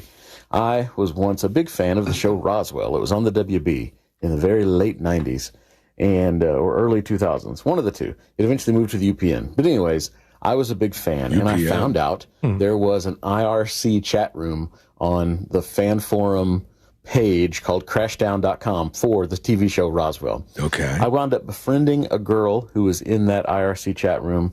We started talking, dating, and eventually got engaged. She loved the Fast and the Furious. She, like many of the people I knew back then, wrote fan fiction. A lot of people wrote weird fan fiction. I knew a lot of lesbians that liked to write weird slash fan fiction where like the members of NSYNC all loved each other and turned into hamsters and all kinds of weird stuff. Same with One But anyway, Direction. Did he say turned into hamsters? Oh, well, that wasn't a twist I was expecting. Did they still sing and dance after they became hamsters? Because I like that. 50 Shades of Grey is based on fan fiction. Yes, it is. And that's very successful. From what, Twilight, I think? Yeah. Yeah. Yes. Yeah, there's been a couple of breakthroughs like that. And Twilight, I believe, was based on My Chemical Romance lead singer. Twilight was? Yes. I believe, being the key phrase. I know that you're right about the 50 Shades of Grey thing, because I remember when that came up, people were like, whoa, if you can do this with fan fiction, there's so much of this content out there. There's like hundreds of Harry Potter books that are done by fanfic people that are literally top-notch stuff, like really, really well-written, high-quality stuff. Hollywood's like, no, we're just going to reboot that one movie 4 times. Yeah, number 6 of this franchise, number 7. Back to him. this girl I dated was not like that. She preferred to write normal fan fiction, but it was very, very much about the Fast and the Furious. She had one story, it was like a novel. She was like 85 chapters into this thing. 85? That's too much. And she loved that. She loved Vin Diesel with very few clothes on. Tell you right now, that wasn't me. Y'all still Didn't look together? like me at all. Long story short, after about 6-7 years, we broke up. 6-7. But she loved Fast and the Furious. I can tell you of at least one person that does. All right, thank you, Insecure Walrus. Pop quiz, Hot Shots. Pop quiz. What is the Florida state bird? What is the Florida state bird? Not flamingo, I bet. Nope, it's not the flamingo. It is not. It's something like titmouse. It's something common, I think. Not the titmouse. No. I should know this. It is snow crane. It is a northern. That doesn't make sense. Is your clue northern blank? Mockingbird. Yes, it's a northern mockingbird. That's actually right. Wait, I got it right for real? It's a northern mockingbird. It's been the state bird in Florida since 1927. And a state representative by the name of Jim Mooney says this is stupid. We should have a flamingo as our state bird in the state of Florida. Shouldn't a southern bird at least? Right. But we've only seen I've only seen one flamingo in the wild. Have you guys?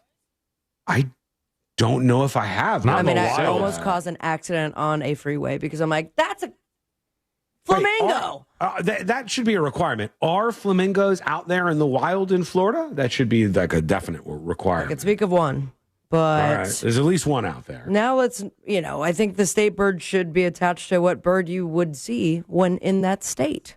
Yeah, flamingo would be much more representative of Florida. When I think like flash some Florida items in front of me. Lotto.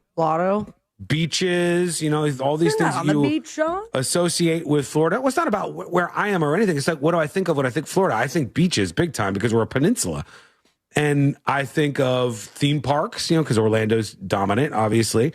I think of, I don't know, you think of your things, you think of oranges, right? But I don't think of a northern mockingbird, for God's sake. No, but I think it's God's right. Really change it up. Alligator with wings. Or maybe just alligator. Has to be something real. It has to be a real thing. Why do we have to limit it to birds? Because it's the state bird. Well, it's 2026. Change it up. Right there. We now right have a state reptile. Let us know what you think. Should it be the northern mockingbird? I don't mean to run down this option, but it's stupid. Or should it be the flamingo? That's how you alter the audience's response. Should it be this stupid thing or this? The flamingo seems better, but let us know what you think. Jury duty is coming up next on the News Junkie. Real Radio is on Instagram at Real Radio 1041. Sponsored by the law offices of Anajar and Levine Accident Attorneys. Call the law offices of Anajar and Levine at 1-800-747-FREE. That's 1-800-747-3733. This is former Notre Dame quarterback Brady Quinn. Here's what's trending from the iHeart Sports Network. Presented by Allstate. Indiana is college football's national champion, holding off Miami in the title game. Hurricanes quarterback Carson Beck, trying to rally the Canes late, was picked off in the final minute, sealing it for the Hoosiers, who go a perfect 16-0. NFL news, the Dolphins have their... Seagull is a good option. With Allstate, you could easily... You're not wrong. Quality protection. Yep, it's a win-win. So what do you win? Hang on, folks. Check Allstate first for a quote today. You're in good hands with Allstate. Jack here, and I'm using Viome to understand my body better. I'll be there in 1 second. At-home gut health test, no lab visit, no doctor's office. I sent away the test, and a short time later, I had my personalized results that blew me away. The test shows what is happening inside my body right now. This is science-backed guidance showing me what foods I should be eating, what foods I should avoid, and what is a superfood for my body. They also recommend custom-formulated supplements and biotics made uniquely for me. You can do it too. Get started at Viome.com. That's V as in Victor, I-O-M-E. Viome.com. Overheard at the Hard Rock Bet Party. How'd you get your money so quick? Hard Rock Bet's got lightning fast withdrawals. Almost as fast as Dale Jr. valeting cars at this party. Man, he's fast.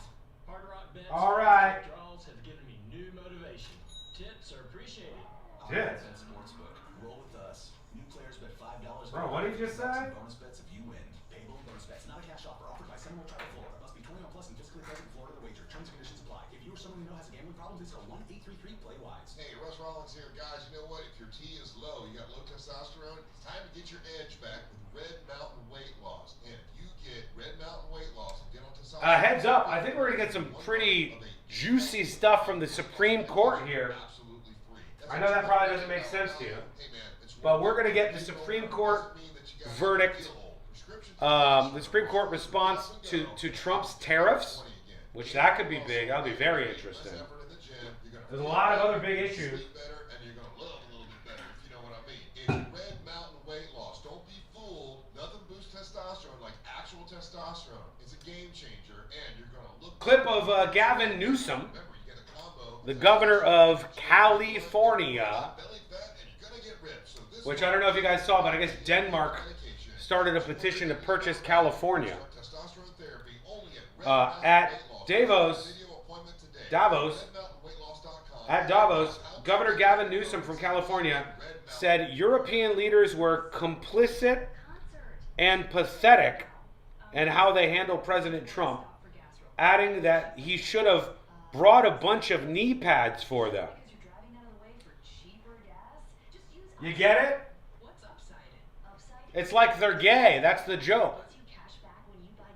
It's always funny when this happens from what you would think would be allies, right? Should have brought a bunch of knee pads for them. He's saying that they're on their knees filleting like a bunch of gays the president. You get it? That's the joke.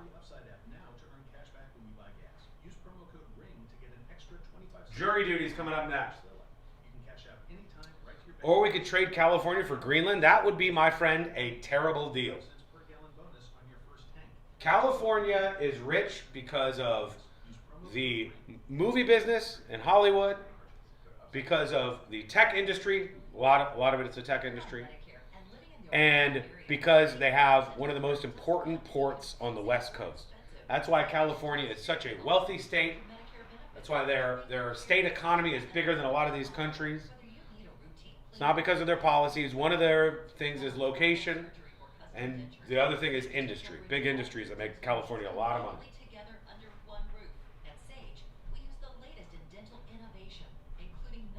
3 minutes, and we're back. California's GDP is way higher than Greenland? Yes, indeed. It not even comparable. Like, I might say, I don't know if this is true. I'll ask. I might say California's GDP is bigger than Africa. All of Africa. I don't know if I'm right. Is the GDP, the gross domestic product of California, larger than the whole of Africa? Is it a bigger GDP in California than all of Africa? Let's see. Always be curious. Yes, California alone, in GDP nominal terms, is larger than the entire continent of Africa. California's economy is, the GDP is around 3.6 to 3.8 trillion. All of Africa is 3 to 3.2 trillion.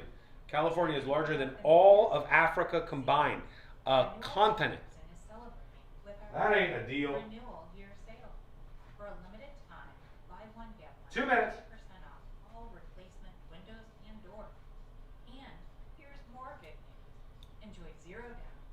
Explain to us by example. You want me to get down on my knees? I'm not doing that.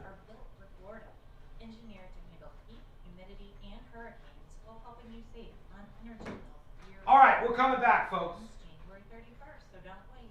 Restrictions apply. Visit bestwindowsflorida.com. That's bestwindowsflorida.com. Here we go. G-bills year-round. Offer ends January 31st, so don't wait.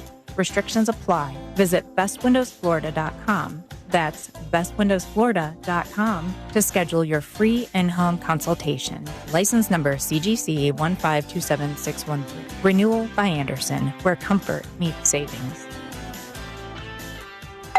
Pizza's here. Oh, great. I'd love some, but I'm worried about my stomach issues. If you're worried about having diarrhea, gas, bloating, stomach pain, or loose, oily stools, it may not just be stomach issues. It could be a condition called exocrine pancreatic insufficiency, or EPI. With EPI, the pancreas doesn't release enough enzymes to break down food, but EPI is manageable. Use the symptom checker on identifyepi.com and talk to your doctor. That's identifyepi.com. Sponsored by AbbVie. Hear that? That's Mike. He took ZzzQuil Pure Z's, so now he's sleeping soundly on a Sunday night. ZzzQuil Pure Z's are fast-acting melatonin gummies with a complementary botanical blend to help Mike get the sleep he needs to wake up refreshed and ready to conquer Monday. Let's do this Monday. ZzzQuil Pure Z's, just for sleep. Really great sleep. These statements have not been evaluated by the Food and Drug Administration. These products are not intended to diagnose, treat, cure, or prevent any disease. Use as directed. It's time to take care of you. Who better to help you than the top voices in well-being on Audible? Kickstart your well-being journey with your first audiobook free when you sign up for a 30-day trial at audible.com/wellbeing. This earful of real radio is brought to you by JustCallMo.com. Injured on the go? JustCallMo.com.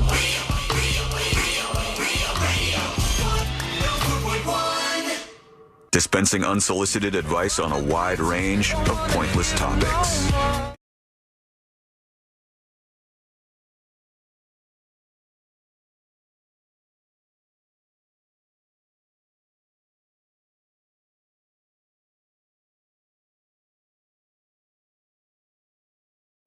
pretty wild stories that I want to run you through in jury duty. So don't count that one out today, content-wise. We want to hear from you. Get those dispatches in at thenewsjunkie.com. I saw from the Michelin Guide people that they released the 7 best sandwiches in all of North America. I don't know why they chose 7, but that's what they picked. They picked the 7 best sandwiches in America, and 2 of them were cheesesteaks. What's the cheesesteak battle in Philly? It's Geno's is one of them, and right across Pat's? the street. Yeah. And Pat's? Okay, neither one of those. It's D'Alessandro's in Philadelphia. They said it was one of the 7 best sandwiches in North America. And then the Campechano Torta at La 89 in Mexico City. Why wouldn't they spread out the type of sandwich? They really like cheesecakes. The cheesesteak, served at Fred's Meat and Bread in Atlanta, which Fred's is a simple Meat name. And Bread, yeah. I like that. The Italiano in Lardone in Chicago, which I'm not familiar with either.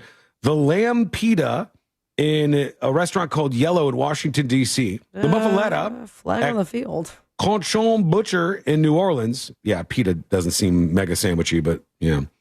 And then the Pambazo de Carnitas at a place in Denver. And I cannot believe that the Media Noche at Otto's High Dive did not make the list because, in my estimation, I know we got some fans over there. I can name 17 of the best sandwiches just here in Central Florida. I love We got a lot sandwich. of stuff. There was like an explosion in restaurants within the last 10 years where they just did like simple stuff and they make great sandwiches. And I love that. I think the bread is the biggest part of all of that. What's the key thing? What makes it great? Bread. It has to be a good bite, even if it's getting toasted. I don't want to just have it all bread or it's going to break my teeth. It's got to be like a lot of times the best ones will partner with a local bakery and they'll get like something real special that comes in every day fresh. My mouth is watering as we talk about this. God, man. There's a lot of good options out there. What should have been on the list? Let us know what you think as we get into this. Let's do jury duty. Court is now in session, so put your phone down and pay attention before we call the bailiff over to whip your ass. You're now on jury duty with the News Junkie. Jury duty brought to you by the one, the only, Mo DeWitt of the DeWitt Law Firm. Injured on the go? Just call Mo. 800-CALL-MO, 800-CALL-MO, or go to justcallmo.com. After an accident, there's lots of attorneys out there. Make a smart decision for you and your family. Make sure that you are taking care of yourself, your family, and your future by calling 800-CALL-MO or go to justcallmo.com. Pretty scary situation in Indiana. They say a shooter is at large after a judge and his wife were shot at their home in Indiana. Let's see the details because Newsweek had a pretty good story on this. It says police are searching for a shooter after a judge and his wife were wounded at their Indiana home. It happened 2:17 p.m. Eastern time on Sunday. They found the judge, Steve Meyer, a 12-year veteran of Tippecanoe Superior Court 2, and his wife injured. They said when they were approached for a comment, the police said this remains an active and ongoing investigation. The shootings have raised widespread concern for the judge and his wife, and more widely about the safety of American judges. U.S. Supreme Court justices have spoken out against the threats of violence that besieged the court in 2022, including there was a guy who got real close to trying to kill Chief Justice John Roberts. I mean, there's a lot of crazy people out there. They said the judge was treated for an arm injury and his wife for a hip injury. Both are in stable condition, but they don't know exactly what was going on here and why these people may have been targeted. But it was a judge that was shot. And we'll see if there's any information that comes in addition to that over from the Indiana authorities. What else we got here? Oh, Timothy Busfield. We've been following this guy. He's not a household name, but I guess he's from The Cleaning Lady. This, is it a series? Well, The Cleaning Lady was the one that he's in trouble for, and the one that he was a director, producer, or something, one of those, maybe both. But he had a very familiar face. He was back in like the 90s in random roles. He was in The West Wing a bit, yeah. Well, he was going to be in this new Amazon MGM film called You Deserve Each Other, and they have announced that they're completely editing him out of it. They're just going at least they're editing him out. His third gig that he was, I mean, these are all new episodes or new movies that are supposed to come out. Yeah. So he's doing really well until all of this came I guess to so. light. Yeah, I think you might have mentioned this where NBC pulled an episode of Law and Order SVU. He was going to be on that. That was supposed to debut in 2 days, and they've removed that as well. And now he's fighting back. And like you mentioned before, Sean, You Deserve Each Other, this thing they're editing him out of, was a book that they've made into a movie. Was it? Oh, he's big into that field, I think. Timothy Busfield, they said he's sharing shocking new audio from the twins who are accusing him of molestation. And he said it badly undermines their allegations. Audio shared by Busfield's attorneys, first reported by TMZ, showed the child actors deny Busfield ever touched their genitals when first questioned by cops in November 2024. The twin boys, only referred to as VL and SL in court docs, were asked by an officer, so you know what's right and wrong, right? You know nobody can touch your private areas. One boy said, yeah, but he doesn't touch those parts. The second boy said, no, he's never touched me, never. And this is what he's putting forward as evidence that he didn't do anything. I will ask another question. Why were the kids being questioned by cops at the time about this? Why were the cops asking them whether or not you were touching their genitals? Why was that conversation going on? Because maybe there was something else that was said here. The family is saying the kids were talking to a therapist later on, and they said that he did indeed touch them. I don't know what's what, but this guy's career is imploding, and it looks a little bad for him and his wife at the moment. So it's weird that in this situation, and it's very uncommon normally when we're just hearing about this happening to regular non-actor people, but they said that the twins are being just identified by letters. Yeah. The twins are in the Wikipedia page or the IMDb page for this production. Like, it's wow. 100% obvious who VL and SL are. So they're hiding their identity, but It's even their cursory- initials. It's not even like victim 1 and victim 2. How old are they? Now, let's see. Because they said that this when they were talking to police and said that was November of 2024. And there were other victims that one settled and the other one was already over the age, I guess, statute of limitations. Okay. Oh, really? Okay. I But didn't know it there was more not the people. twins. Yeah, Okay. I don't see the exact age here. The little kids, though? Yes. Suffice to say, they're like the little kids who... They're very young looking. So somebody's saying, I know him as the jerk from Field of Dreams. I don't know. I don't recognize. Like, Poindexter from Revenge of the Nerds. Yeah, we had That's talked a lot about of that people- when it first broke. That's right. Yeah. But he continues to get pressure. He's defending himself, saying, look, even the kids said I didn't touch them. So we'll see what else happens on that story as things continue to develop. When we return, the Power Hour, the final hour of the show, is going to arrive. And I want to tell you something that's happening with Netflix that's wild, and something that they're calling the most romantic thing I've ever seen. But is it? We shall all judge together. And that is coming up next on the News Junkie. Real radio. 104.1. From the Clausman Law Traffic Center, car crash, call Clausman Law. ClausmanLaw.com.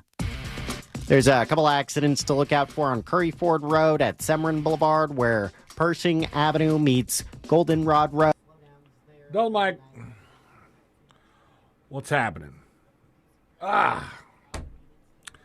Tuesday. I feel like today is... I thought yesterday was slow, but yesterday was more quiet than slow. Yesterday was like lovely quiet, you know?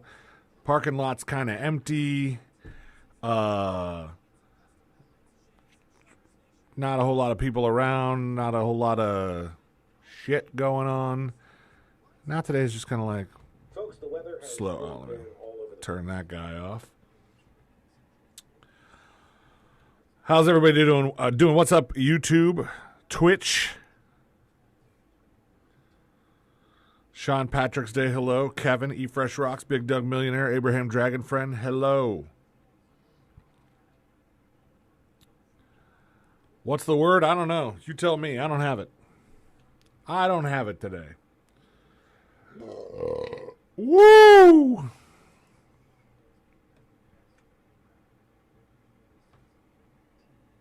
Somebody on the texting service. Does anybody actually care about Michelin opinions in 2026? Yeah, they do. It's crazy that they do. It's unfair to some people that so much rides on this, but I talked about last week, or maybe it was earlier this week. Would only be yesterday. So probably last week I mentioned this Knife Edge show on Apple TV Plus, where they actually interview some Michelin inspectors, which that's a first. And then they more focus on just these restaurants in New York City and Chicago who are putting their all into trying to get a Michelin star. And then once you get it, you gotta keep it. You gotta keep working because the inspectors show back up.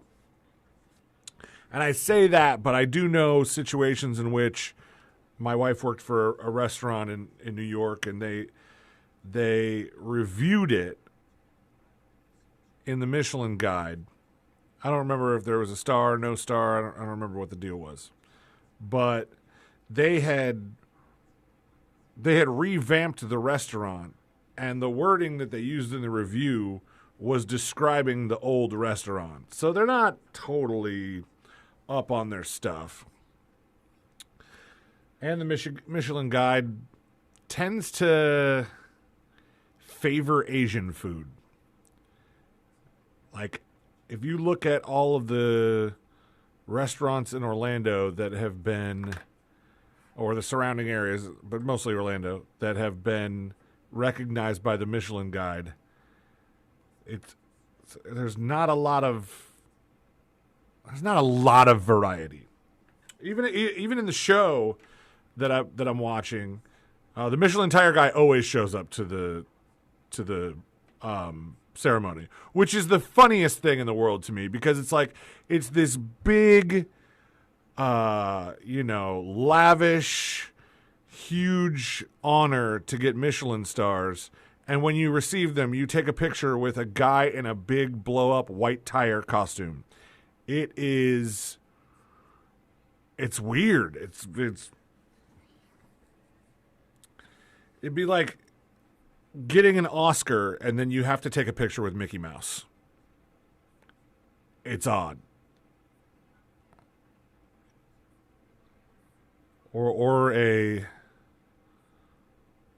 some sort of mascot that is not as popular as Mickey Mouse, not as out there for people. The Michelin Man. And it looks, the costume looks cheap too. Oh. The costume looks like you know how they have those inflatable costumes? It doesn't look like the one that has the fan attached to it that's constantly keeping it inflated, but just close enough.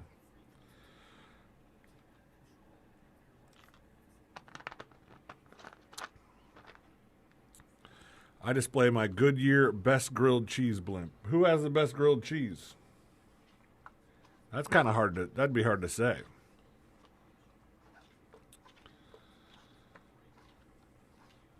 That would be difficult. Yeah, I'm scrolling through this list. Of the best sandwiches. It's a shame that Turkey and the Wolf is not on there. I know that we talk about them a lot, but that place is just insane good. I will try that lamb pita, though. Lamb pita sounds like a good time. Husband used to work for Michelin. We could kill at Michelin trivia. Is there a lot of Michelin trivia? What did your husband do for Michelin? That's another thing. I'm always curious how they find those people, the people that do it, the people that do the inspecting. Anyway, coming back, and we have a new keyword. Typing out what the new keyword is. Not going to tell you what the new keyword is, but new keyword incoming for the Power Hour. On Cocoa Beach, Orlando, an iHeart radio station, guaranteed human. Real Radio has your chance to win $1,000. Just enter this nationwide keyword on our website. Happy, Happy. Happy. Enter it now at realradio.fm and answer your phone if you get the call. Good luck.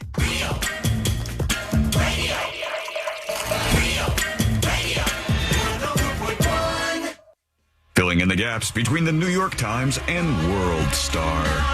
This is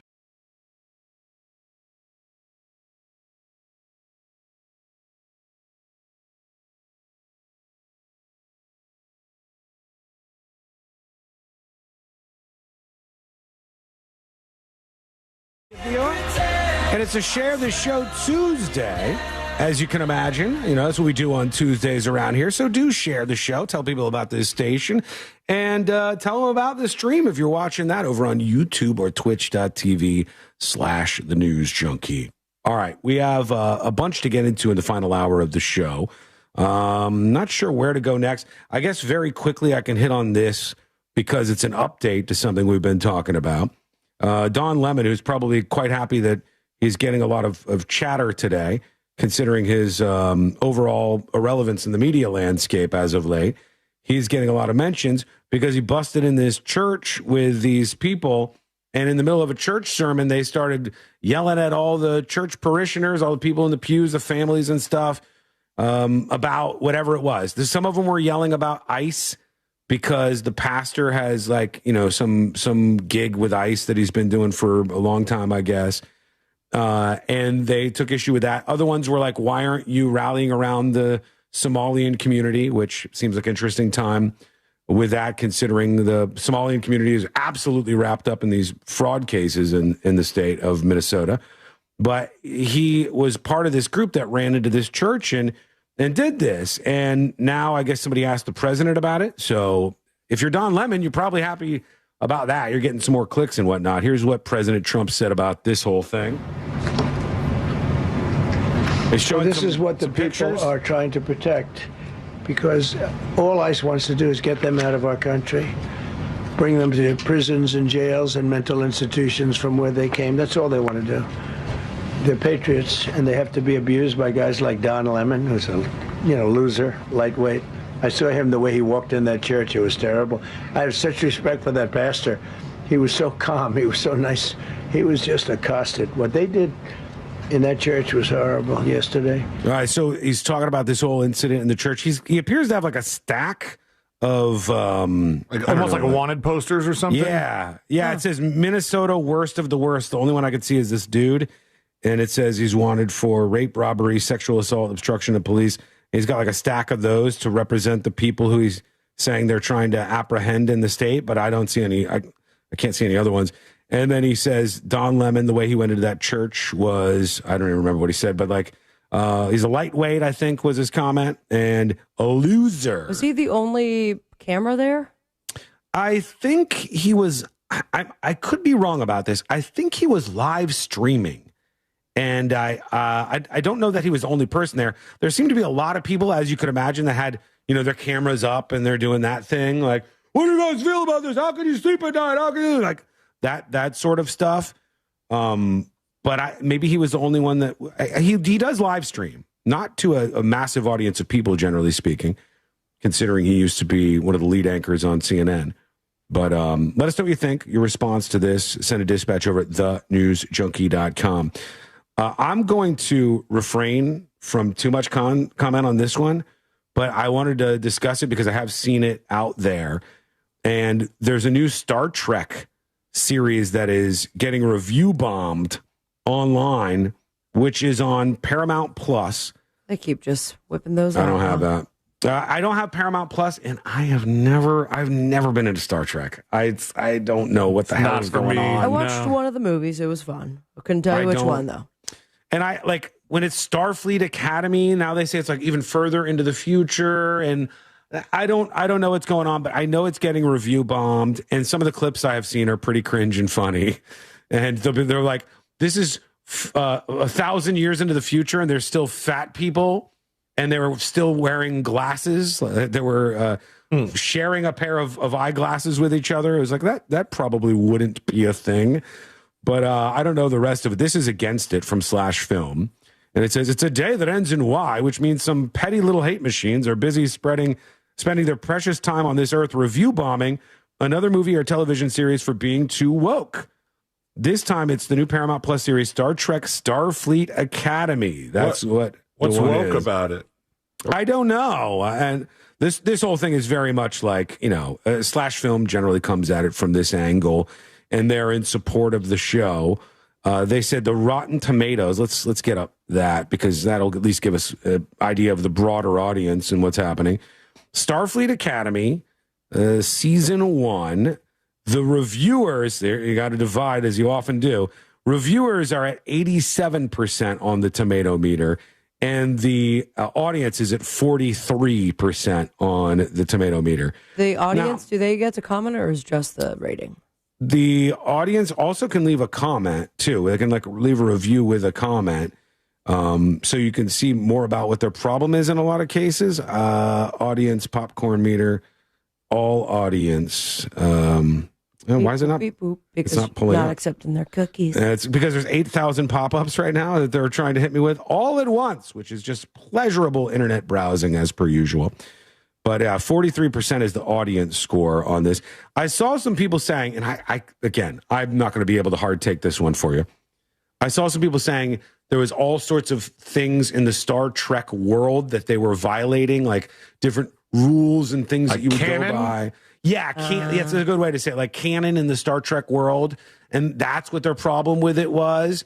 And like so many other things, like She-Hulk and some of these other projects, or the female reboot of Ghostbusters, it's a shield in and of itself, because if there is criticism and you go, you guys are breaking canon and it's actually not really a good show and it sucks, then they'll say, oh, you just don't like it because it's female focused or it's like a progressive take on this. But Star Trek people, if you have watched and you have a thought, let us know what you think during the show today with the dispatch at thenewsjunkie.com. Yeah, but try to explain it to us quickly, because we are not Star Trek people, so we are not going to get a lot of the things. I know. Beam me up, Scotty. Leonard Nimoy, pointy ears, and that's about all I know. I don't know. Wait, what's the guy with the little, were they glasses? He's got like the little Reading Rainbow. Reading Rainbow guy, yeah. He was blind, and that was the only thing that let him see. But he shot lasers out of those eyes, and he was able to take down steel doors. That was Cyclops from X-Men. All right. Kind of looks similar, though. They both had that thing. Same prop. The glasses thing going on. Prop store. What do you think? This is according to the Wall Street Journal, by the way. What do you think? What percentage of American households make over $200,000? What do you think the percentage is of American households?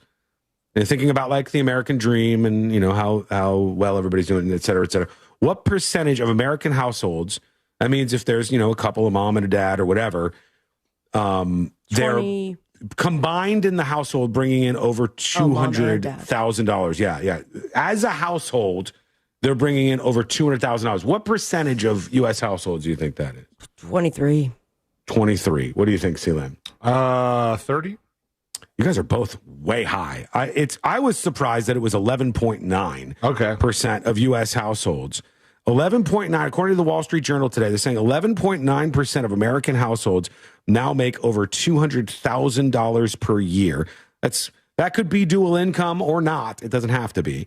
But it would be 12% of Americans are making over $200,000 a year in their household. Somebody says, so basically 88.1% of us are just here for the struggle. Well, I don't know if sub $200,000 a year in your household is here for the struggle. But somebody says, serious question, does $200,000 feel like rich where you live? It's a fair question. In a lot of places, $200,000 doesn't feel like rich. In Los Angeles, California, San Francisco, California, in maybe even Miami. I don't know if it would feel rich to have $200,000 per year. New York City? New York City? No way. You're just making it. You're living. You're just getting by with a nice place, a decent place, I guess I would say. Like depending on how much money you spend on stuff. Yeah. Some of these, I see apartments in Miami that I'm not super impressed with, and then somebody will say, well, this is a $6,000 a month apartment. Jesus. $6,000. I guess I'm moving back in with my parents. Every single month. So they're saying $200,000 households is about 12% of the United States public, which I thought was higher than I would have anticipated. You can or you can't. It doesn't have to be. They're just talking about general households in this particular case. So we'll see what you think about that as well. And now let's go to some of your feedback because I have not gotten to enough of it. I apologize for that. Let's see what we got here. Josh says, I'm late sending this email to tips@thenewsjunkie.com. I added that part. But I really enjoyed the old best ofs over the break. It's weird. I have flashbacks of where I was listening to those segments from like 10 years ago. I love the Jack Hanna interview so much. Oh, rip Jack Hanna. Mm-hmm. Your old radio clips with Jacko is hilarious. So those are like clips of me on Wild 95.5, I think, when I was on a top 40 station. I really enjoy all the stories about your dad. They crack me up. He seemed like an interesting dude. Love the show, says Josh. Josh, thank you. Appreciate that. Somebody saying about the drinks. This was the margarita that somebody said, I'll take the... was it regular the margarita? I'll take the regular margarita. And when they brought the bill, the regular margaritas were $200 and something a piece, and they didn't clarify that. This person says, look up Caveat Emptor. He says Emptor? I think it's Emptor, isn't it? See, and that, just that, I already know that it's an expensive drink. No, that's not what it is. Well, the buyer beware, right? Yeah, I think so. He says Caveat Emptor. Is that how? Maybe that's how it's spelled. Basically, he says, if you aren't 100% sure about the price, it's on you. The buyer alone is responsible for checking the quality and suitability of goods before a purchase is made. That does not go for food. You're trusting that the restaurant and the chef is going to make sure that the quality is good. Well, what is this? Is it a law? Is it a? I think it's just a principle. I don't think it's a law, but this is saying that the buyer is responsible for checking the quality and suitability of goods, not the price.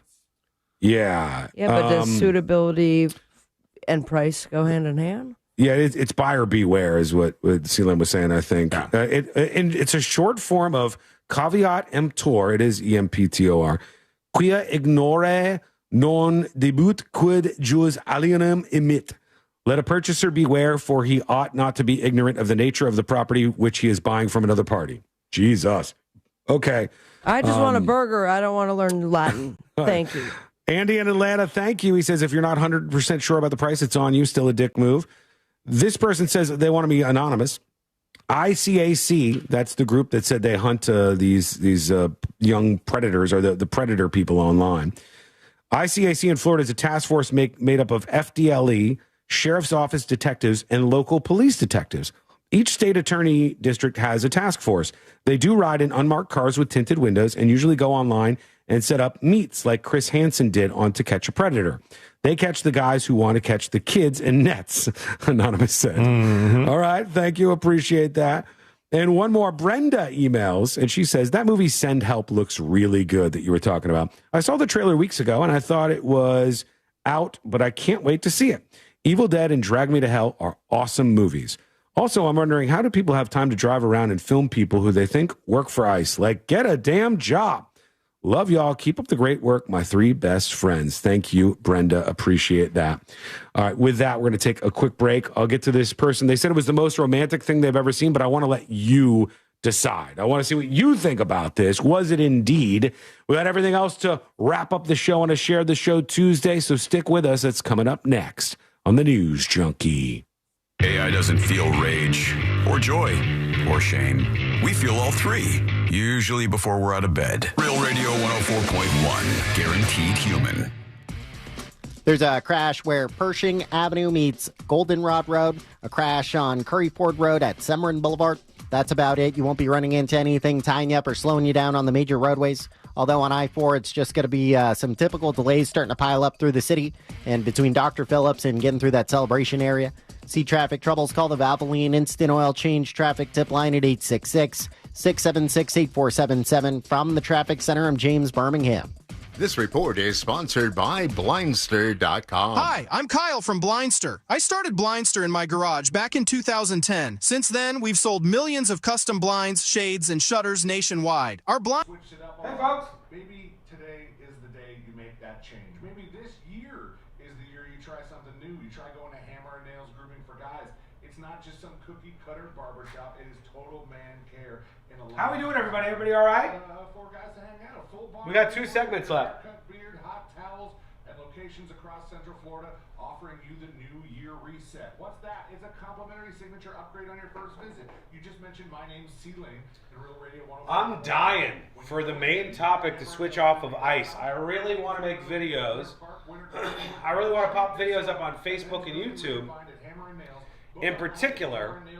But I hate the ice topic because I don't think I'm going to get anything accomplished. And I don't want the people that it will be most likely to bring in. You know what I mean? Sometimes the topic is like, ugh. Although I will tell you, I don't know if I've said this before, but I've been sort of just investigating, i.e.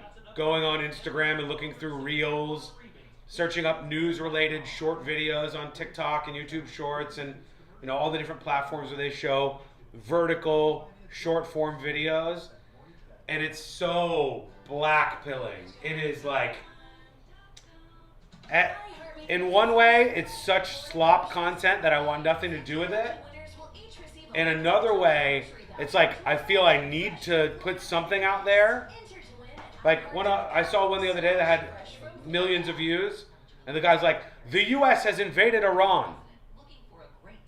Just lies, just nonsense, just completely made up. All these different stories were complete bullshit or incredibly biased stories that were meant to generate outrage in the short video form. I'm sure your experience has been similar. Like short form videos, TikTok style videos in the news vertical are so bad. And I don't know that I can do anything about that. I don't know that I want to get involved. And it doesn't pay enough. Insurance plans accepted. No insurance? Our Sage Care Plus plan can save you up to 65% on general or specialty dental care. Snoop Frog says, let's switch it up to the Beckhams. You know, when I see a story like that, I'm like, why are media outlets running news stories on this? It's some family drama that we don't know anything about, and they're posting about it on social and making it public. But why does there need to be a CNN article about it? You imagine, like, your family has some nonsense like that going on, and when one of your family members, like, posts something on social media, it's like a bunch of reports that scatter around the globe, and reporters are like, what do you think about your son who's butt? It's kind of weird. 100% Sean, it's so dumb. True. I will do a weekly On the Streets and the Villages segment for you, Sean. I don't hate it, Kevin. I don't hate it.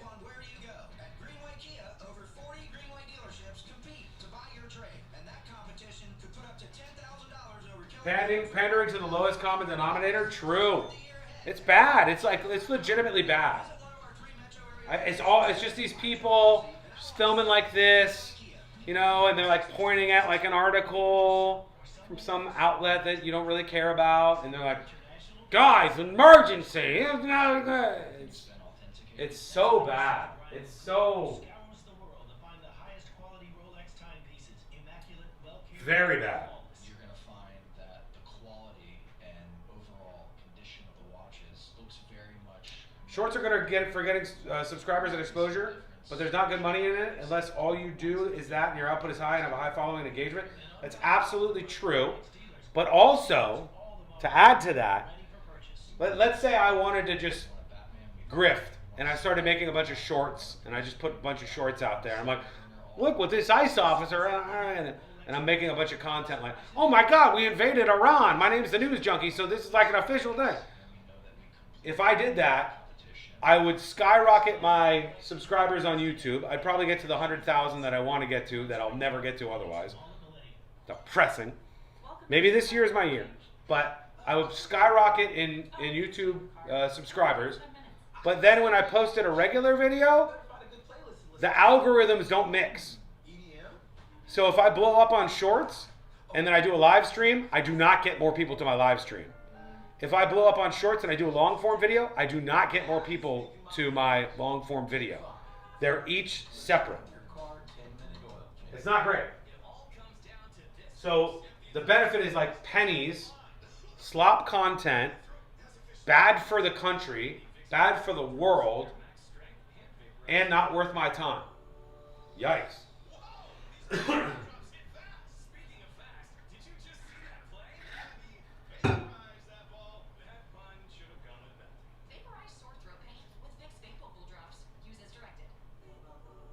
Okay, 1 minute, we're coming back.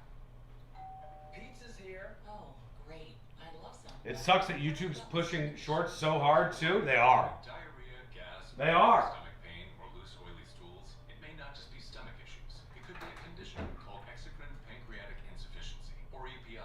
With EPI, the pancreas doesn't release enough enzymes to break down food, but EPI is manageable. Use the symptom checker on identifyepi.com. Not? Sponsored by Apple.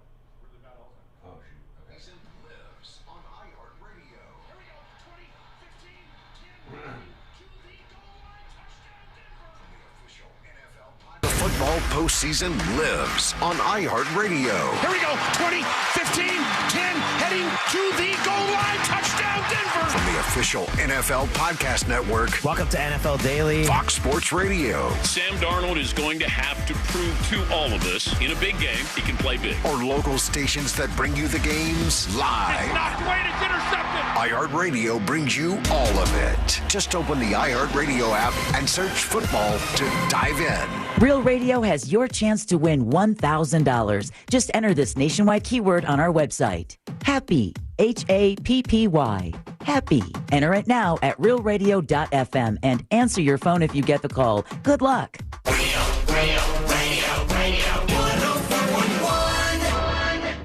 Occupying the space between high society and prison tattoos.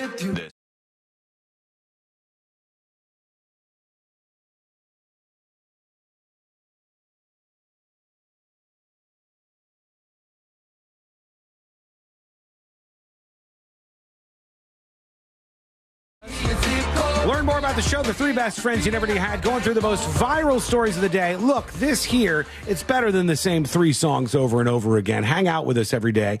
Talk about all things viral. Learn about the show at thenewsjunkie.com. Big apologies to... I thought you were right too, man, and I don't even think that's the first time we've gotten that wrong. To the Jack Hanna family. Jack Hanna is not Rip. He has not died. The story was, I think, that he stepped down from the zoo. He retired from public life in 2021. He had been diagnosed with Alzheimer's. And then they said, his family said that his Alzheimer's progressed to the point where he no longer recognized most of his family members. And that was 2.5 years ago. Damn. So we killed them.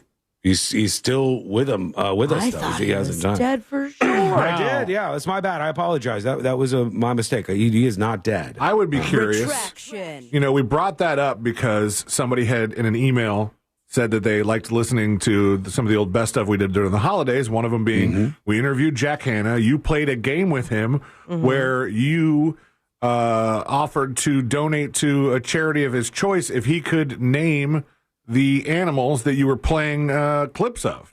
He had a fun time too. He loved it. Laughing. And I'm like, I wonder, because Alzheimer's kind of works in weird ways. If he doesn't recognize a lot of his family members, he still recognizes the animals. Yeah. Oh, I don't know. Music is a very big thing with Alzheimer dementia patients. They go back. That's crazy too. They could do and recite things from when they were in their 20s and 30s, but not recognize their own children. It's so tragic. I don't know if scary is the right word, but to watch that happen to somebody and think about all of the implications if that strikes you and your loved ones or something. It's tough. That's a tough one. But there is a small window that is very funny. I will say with my Nana. And she was getting at the full-blown dementia where she was asking me the same question 40 times in a row. Oh, God. But every time I answered, until I finally gave her the answer she wanted. It was the funniest response. Where's your boyfriend? I don't have a boyfriend. I'm kind of focusing on work. Tough S. Then she played a tiny violin, and then she said, and then and it was very entertaining because there's no filter. Mm-hmm. And I'm sure if you look back on it, maybe that's not the way you want to be remembered.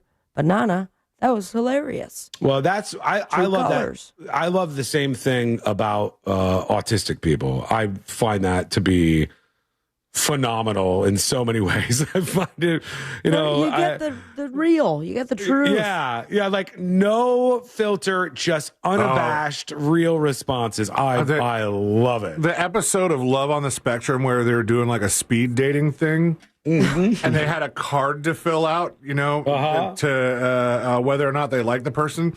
And the one girl started filling out the card while the person was still sitting there and checked that she didn't want to hang out with this guy anymore.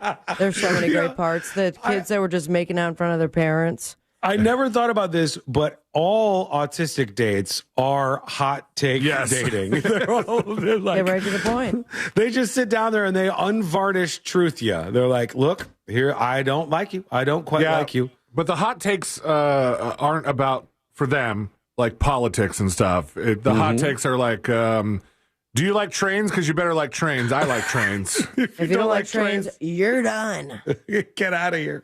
I love it, man. It's one of the most amazing things about people who are that far onto the spectrum like that. And that's why people love those shows. I mean, it's made a couple of them really famous. And I think it has helped to illuminate in a good way, actually, the plight of autistic people and families who have somebody who is autistic in their inner circle as well, which is one of the reasons why I get a little sensitive when every 30-something TikToker is saying, well, I'm actually self-diagnosed as autistic. And it's like, oh, God, shut up, please. All right, I got this story. They said that this guy is the most romantic husband that has ever been seen. That remains to be. Do we need to beat him up? Is he making us look bad? He might be. This is what he did. And hang on, let me get back to his post here. Okay. He made a post online for people to hire his wife. All right. And I'm going to unmute this. Oh, I've seen this. Have you? It's this guy. Yep. It's so cute. It has 316,000 likes, millions of views. And he made a little song. It's called The Most Romantic Thing I've Ever Seen. That's what some people are saying about it. And here's the song he made for somebody to hire his wife. Let's play this here. My wife is an attorney. Got pictures of it? She's a lot smarter than me. She's looking for legal work in Chicago or remote. At legal writing, she's the GOAT. Okay. I'll tell you her experience. She's found appeals, vehicular, animal cruelty, and SVU. I swear to God, if you hire her, she'll be a great addition to your crew. Somebody hire my wife. She's worked government and private. It's not bad. Hold on. I didn't know he was going to curse. We're dumped, but still already extremely romantic. She's the effing light of my life, he said, after all this. But it's good. And the song kind of slaps. It's catchy. Yeah, it does. It is. Yeah. And many, many views. I don't know if it's gotten her a job. Let's see if there's any updates. It says, my lawyer wife is looking for work. I'm helping the only way I'm qualified to do so. DM me for more information. He stays at home all day and does not earn for the household. He says, this is a weirdly informative song for you. Empty Heaven, empty_heaven on TikTok.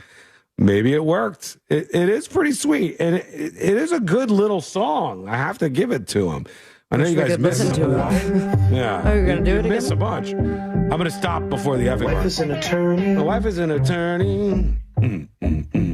She's a lot smarter than me. She's looking for legal work in Chicago or remote. At legal writing, she's my favorite part. Let me tell you her experience. She's on appeals, vehicular. So good. Animal cruelty. Makes me want to grind. SVU. I swear to God, if you hire her, she'll be a great addition to your crew. All right, I'll stop him. I'll go ahead and stop him right there. I think you get the point. What do you Very guys nice think? husband. Sweet move. It says the Catchy Tune went viral, well over 1 million views, 1.5 million and counting. A resume, but make it a love song. But did she get a job?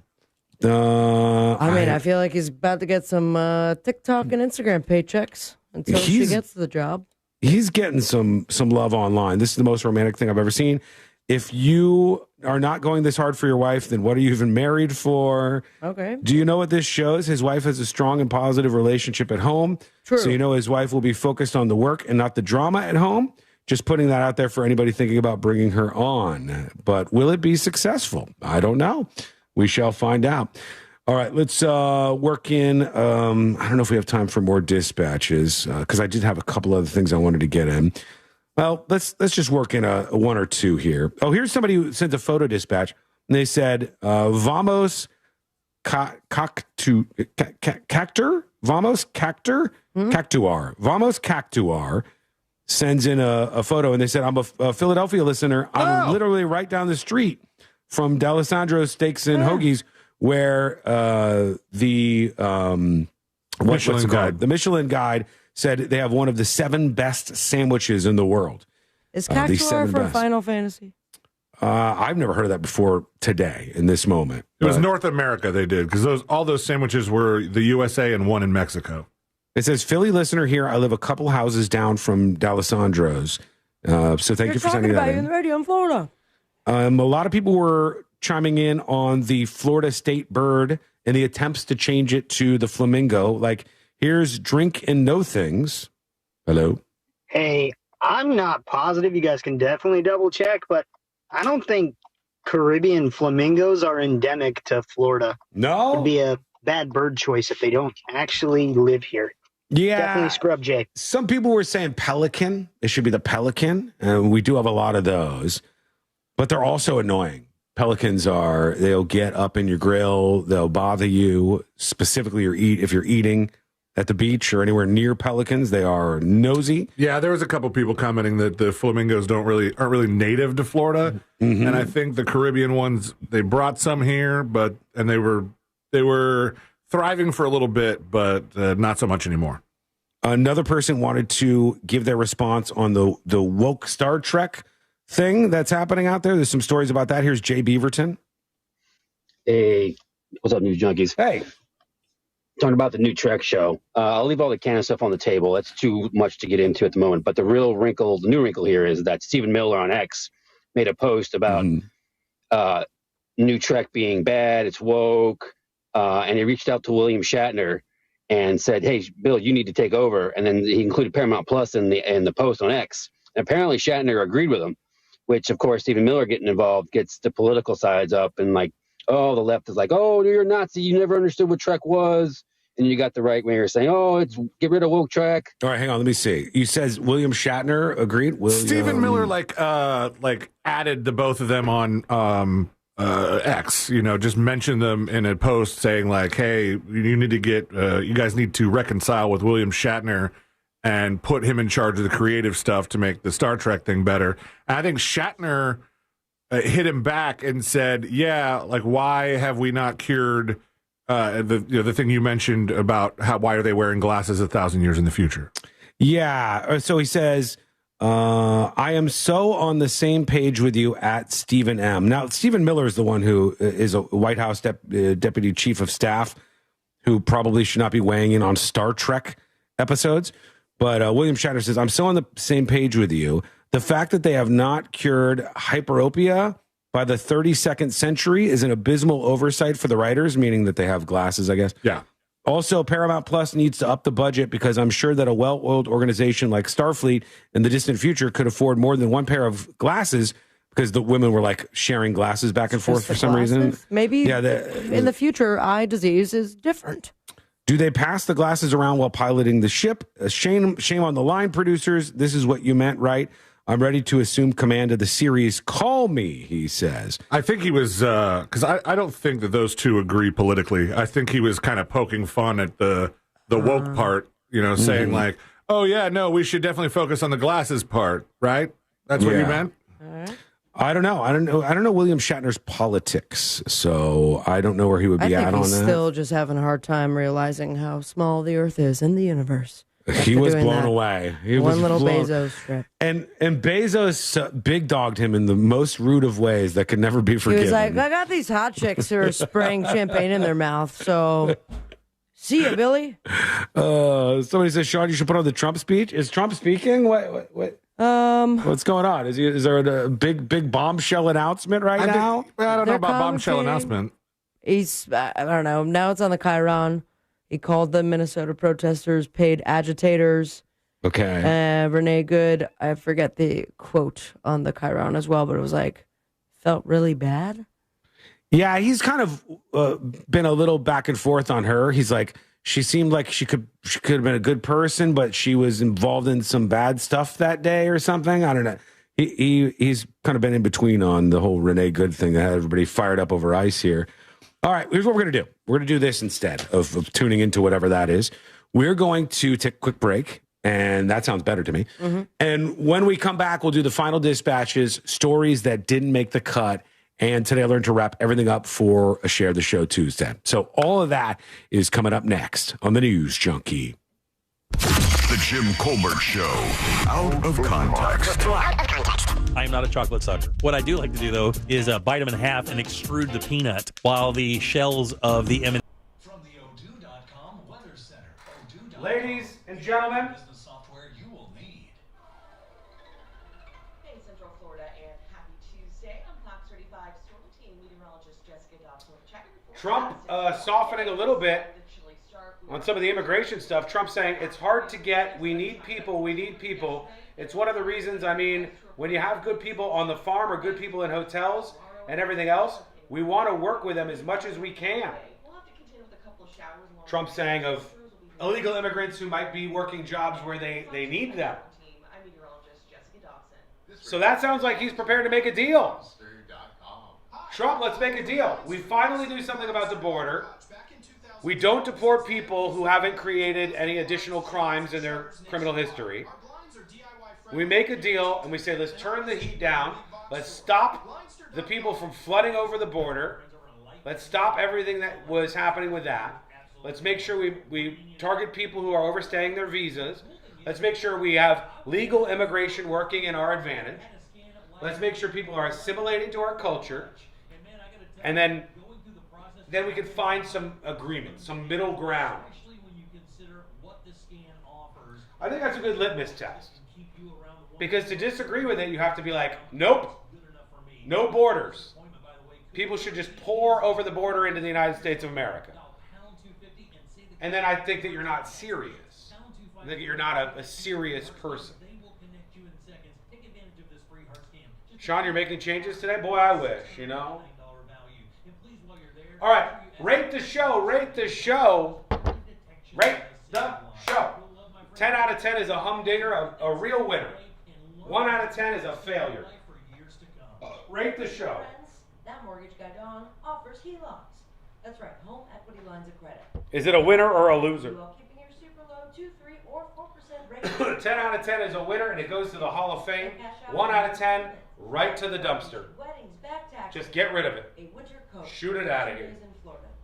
And unlike 8 out of 10. mortgage guy Don has HELOCs. 9 out of 10 arguments about whether flamingos are native to Florida. 8. 9 out of 10 unemployed attorneys. But most importantly, work with someone. These are good numbers. 8.75. By going to thatmortgageguydon.com. 2.5, too much ice talk. What are we going to do? I don't want it to be the main story. I want to make videos.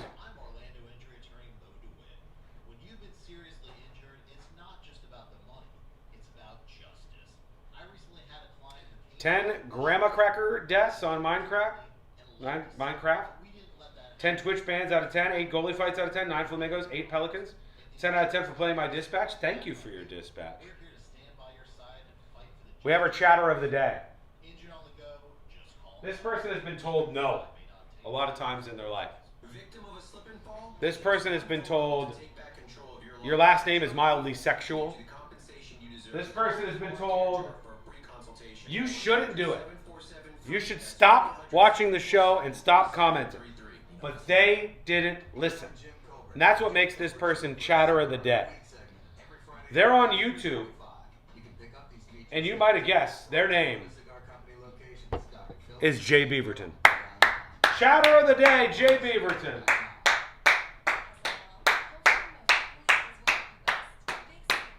Jay Beaverton, you did it. God bless. Stay gold. Jay Beaverton. Leave it to the beaver. 10. And it dries fast, so there's no mess. I use it to comfort myself and my family. Thanks, Mom. Vicks VapoStick, soothing comfort for the whole family. And try Vicks Vapo Shower Max for steamy Vicks Vapors when you need more comfort for yourself. Use as directed.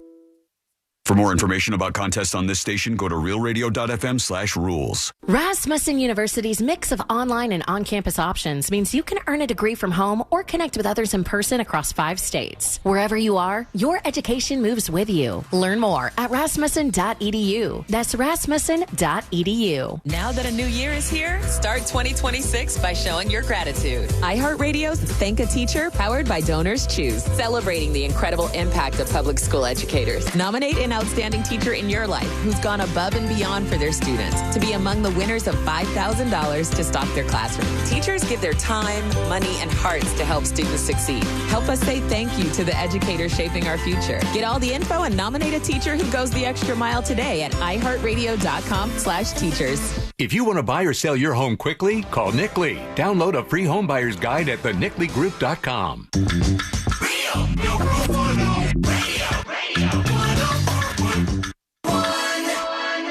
If it's important to you, it's on and probably being mocked by.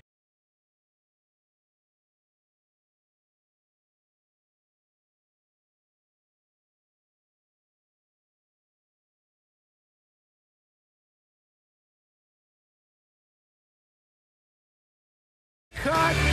And today I learned to wrap everything up for a Share the Show Tuesday. Thank you for being with us. If you missed any of the show, get the podcast over at thenewsjunkie.com. I, the other day, did something that I don't generally do. When I'm going for a walk or run, I usually put on something very obscure that most of you have never heard of or don't listen to. It's usually about like deep internet lore stuff that I listen to. These are the kind of things that I'm into outside of the show. I could name the people that I listen to from this world, and it just wouldn't register with like 99% of you. I don't tend to listen to like popular podcasts. I don't. Nothing against podcasts. I've been in podcasting for a jabillion years since nobody was really familiar with the medium, and we're a podcast as well, as much as you could call it a podcast. This show has been very successful, the biggest podcast for the iHeartRadio company in the state of Florida, really in the southeastern United States, actually, if you extrapolate it a bit further than that. But I don't listen to podcasts like on the regular, and I did tune in to one, and it was because it was Joe Rogan's show where he had Matt Damon and Ben Affleck. And their new movie, The Rip. Watched it last night. They were talking. I love to hear people who just like know a ton about something, in this case, the movie industry. They were talking about the movie industry, Ben Affleck and Matt Damon, in a way that was like really interesting to me. And they were talking about, they were talking about what it was like to work with Netflix and how Netflix tells them, and folks, you can get mad at this all you want. You can get mad at Netflix all you want, but it's totally true. Netflix says, look, our research shows that the majority of the Netflix audience is on another screen. They're on a phone half the time. Yep. So when you're making a movie, we want you to start with an explosion in the first 15 minutes, and we want you to reiterate and restate the plot 2 or 3 times so that the people who disconnect because they're staring at Instagram or whatever, so that they go, oh, I wasn't paying attention. Oh, okay, now I know what's going on. And here's the deal. That makes sense on multiple platforms and levels and industries. And despite it might hurt your feelings for a second there, remember that most humans are robots. Mm-hmm. Find yourself at a theme park and you divert the line, and the 12 people behind you will follow you. So that makes sense to repeat the plot over and over again, to have an explosion that catches their attention. I thought it was Like interesting. this. Also, they're both pretty smart guys. To sit there and listen to them talk at length about their field, both of them, Ben Affleck and Matt Damon, are both incredibly bright at what they do. And successful.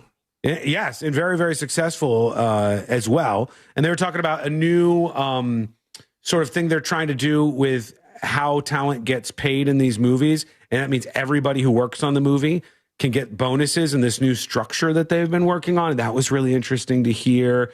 And they're just two very smart guys, totally locked into the world of movies.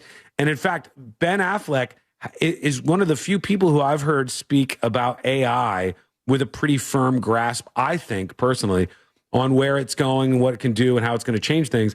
And Ben Affleck's like, there's a lot of people who think in the next 10 years or something, you're just going to put in something and there'll be a whole community. You'll put in something, you'll put in a prompt, and a whole movie will be made from whole cloth. And he said, no, it'll be much more about small jobs on the movie that get replaced by AI. A lot of AI writing is still lackluster. He's right about that. And to have AI do everything, we're just not, it's way, way down the road still. So it was interesting. I love hearing people with that level of knowledge and that depth intellectually talk about that stuff. And both those guys are pretty bright guys, actually, certainly when it comes to the Hollywood world and acting. And Netflix wants movies to account for viewers on their phones, whether you like it or not. That's what they're saying. I think we're out of time, unfortunately. So looks like it. Let's get the hell out of here. Let's do Today I Learned. The following information may make you feel smarter, but will not actually increase your IQ. So don't get cocky. Now it's time for what we call Today I Learned. It is Today I Learned for a Tuesday, January 20th, 2026. Today I learned this birthday girl. Dolly Parton. That's right, Miss Dolly Parton is not only, it's her birthday this week, she's 80 years old, I believe, not only one of the largest employers in Tennessee where she lives, but after the 2016 wildfires, she raised over $9 million through her My People Fund. She ended up giving 900 families $1,000 a month for 6 months to rebuild their homes. And she was also honored by the FBI for her leadership during the time. Dollywood, the theme park, one of the big employers over there in her area of Tennessee. Weird that the FBI honored her.